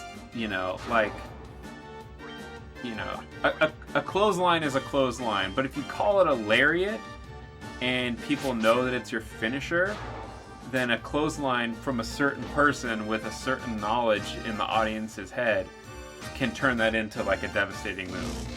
And then if someone sells it like it fucking killed them, then there you go. Yeah. So I think even a move... Like, what's his name? Yeah, we were trying to set him up after we got that one shot. Oh, yeah, Boyce LeGrand? Yeah. God damn. Dude, if you watch the match with Boyce LeGrand on the last show, he fucking destroys a dude with a clothesline. It's like the guy does like a full Shawn Michaels kind of flip sell on it. It's so gross. And in the previous show, he'd had another one that just murdered the guy. I think he hit Joe DeSole with it. It was nasty. But yeah, I think I would try to get the Bulldog over. Oh yeah, okay. So it's not a finisher unless it has a name.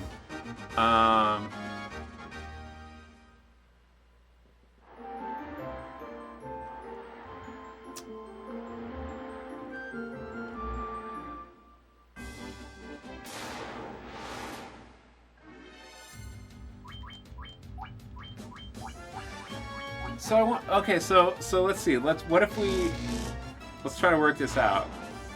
We could come up with a name that sounds vicious like a dog, or we could come up with a name that somehow works with my real name. Yeah, they had the luscious Josh E. Drop. Well, my last name is Drake. It could be the Drake Escape. That doesn't make any sense because it does, you know, no one's escaping from anything. Bulldog.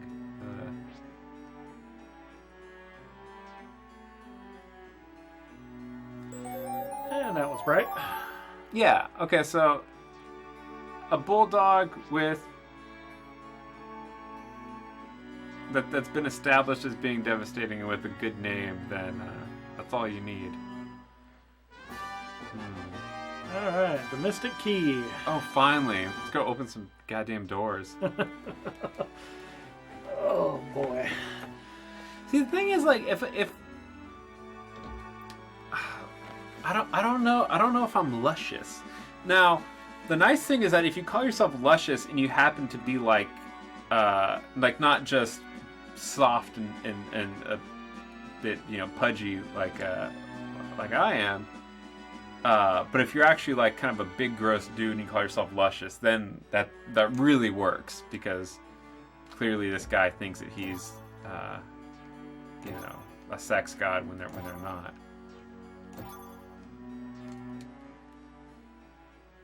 Is it a standard bulldog or like that Spike Dudley flippy shit off the top? No. So you know, like two good. There's two different kinds of bulldogs. There's the Sting bulldog, which I think is really good, where like you have someone who's kind of like bent. He's like standing up but kind of doubled over, and you run and then you grab their head, and then you know you just do like a run, like you kind of like one-handed slam them into the ground. I think that's really good.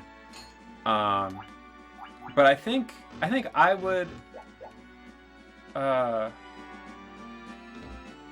I'd probably do the headlock, like the kind of Dustin Rhodes headlock and run, because the cool thing about that is that it can be escaped from in a really good way. It's like you grab someone, you start to run, and then they kind of lift you up and then toss the guy who's trying to do the bulldog. And so that's how you set it up early of it being like really scary. Is that he doesn't quite hit it, and it looks like this guy's gonna get killed with the bulldog, but then he throws him off. So that kind of helps because you're sort of tempting it. You're showing the bulldog without actually having to do it. So I think that works a little bit better.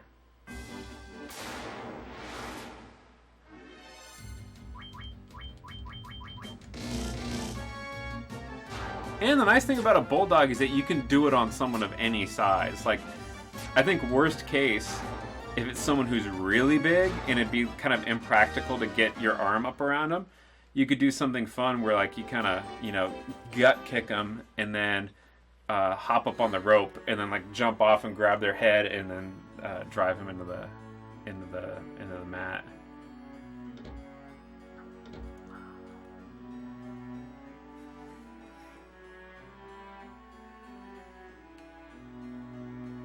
Yeah, the luscious name is to get heat, and that's very true. Is that you're not some pretty boy, but you call yourself luscious, and it just disgusts everyone. How do I get there?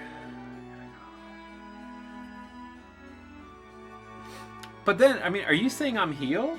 Because I think it's more likely that Jim would go heel. So he would go heel, and he would start to promote his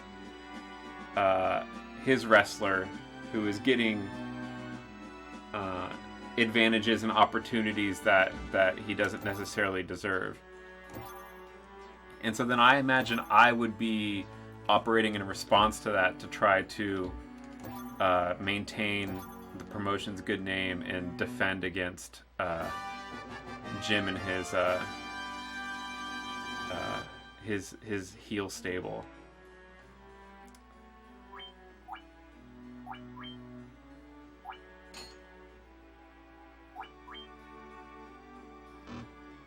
No, but we have two promoters. So that's kind of how it works. Is the other promoter is the one who's gonna turn heel, and then I'll be helping the other guys defend. I think if Jim and I are both heels, I think we're wasting an opportunity.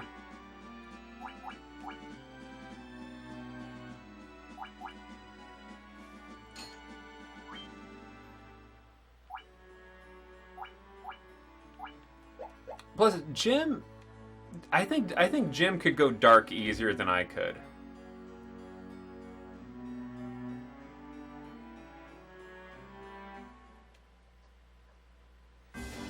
You're the evil boss that the fans have in. They live vicariously through the babyface that's kicking the boss's ass. Yeah. I agree with everything you're saying, except that I have a hard time seeing myself be heel, and I think that Jim would be much more likely to be the heel. And so if he's taking that role, the only role left for me would be to support the baby faces. I'm not saying it couldn't go the other way, but I think that it's more likely to play out that way. Because I think that Jim could better pull off the kind of callous sociopath. I mean, I think everyone wants to believe that they're likable and a good guy, but you know, I don't.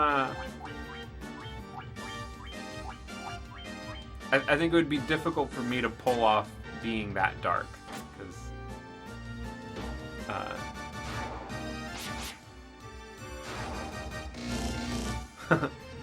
you want easy heat? Just come out and play Britney's Dance Beat. Worked for me.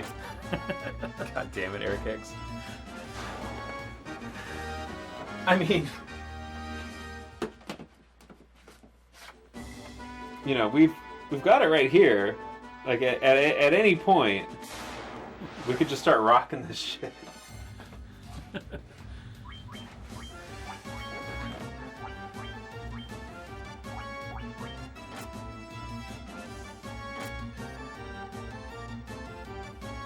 Dude, I'm just getting my ass kicked by these guys.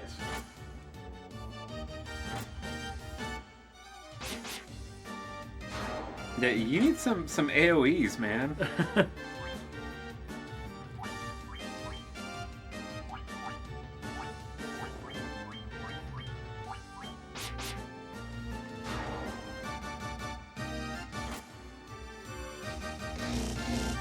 Just checking the time, we're about 3 hours 20 minutes into I've got the TNT for the dwarves, so I was going to drop that off on them. Mm-hmm. That opens up that strait, which then opens up the rest of the map. Nice.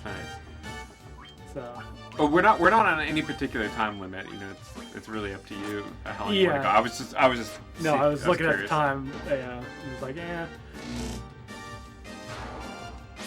And that's a good, spot right there. Because after that, it's a good break. Yeah. Yeah, because you start out, you're basically trapped in this area inside there, and then once you get out to there, you know, everything else opens up. And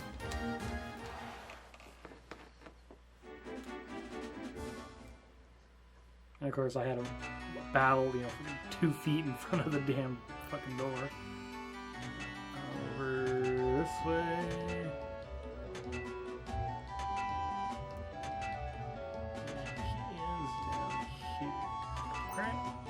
Hit. The nitro powder.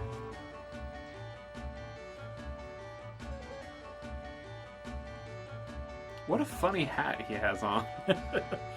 He's a dwarf. Oh, here's co-promoter Jim Aegis right now.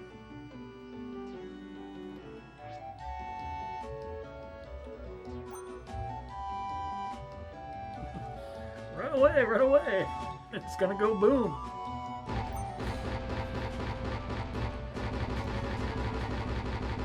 Oh, go. It even vibrates. Ah.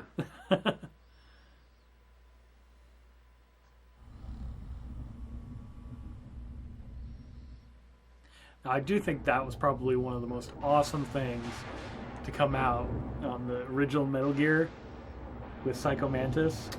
Oh, Metal Gear Solid? Yeah, Metal Gear Solid.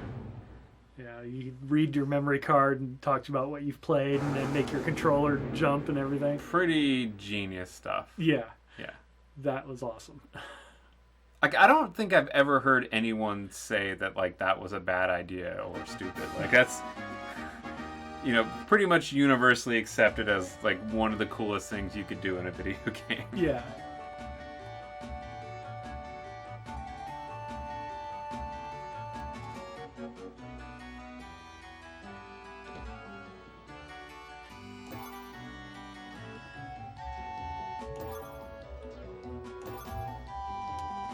Worm killer.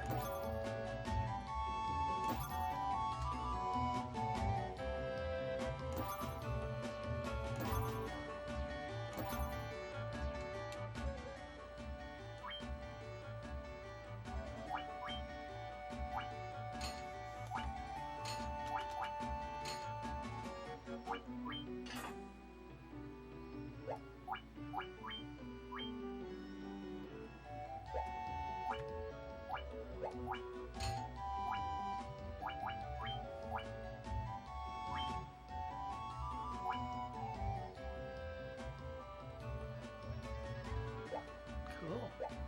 Got Worm Killer.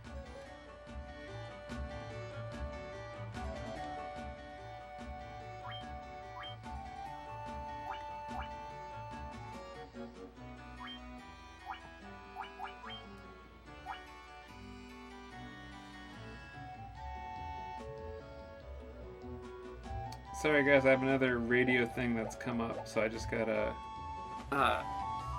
send the guy who's in the studio a message. So just take a moment.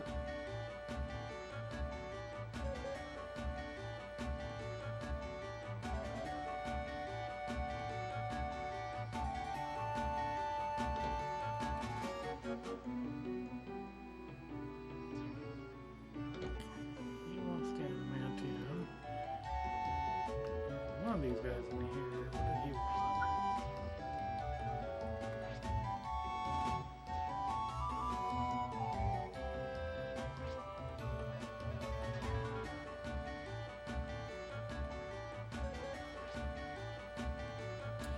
Leveston.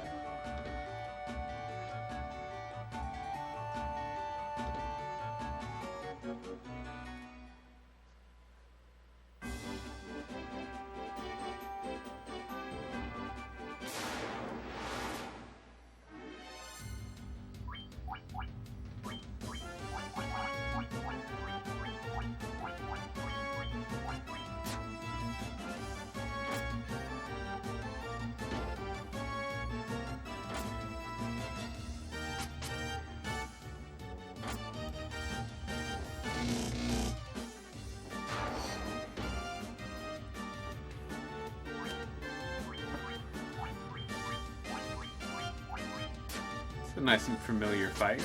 Mm-hmm. Fucking Monk's taking over as the fucking tank of the guy. Well, he doesn't have the armor, but he's definitely doing a lot more damage. He's like doing like 120s versus 80s for the fighter.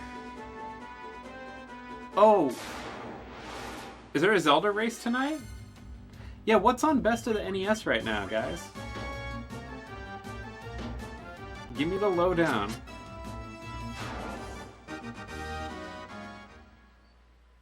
I'm assuming Darkwing's gonna be in the race, right? If there's a Legend of Zelda race.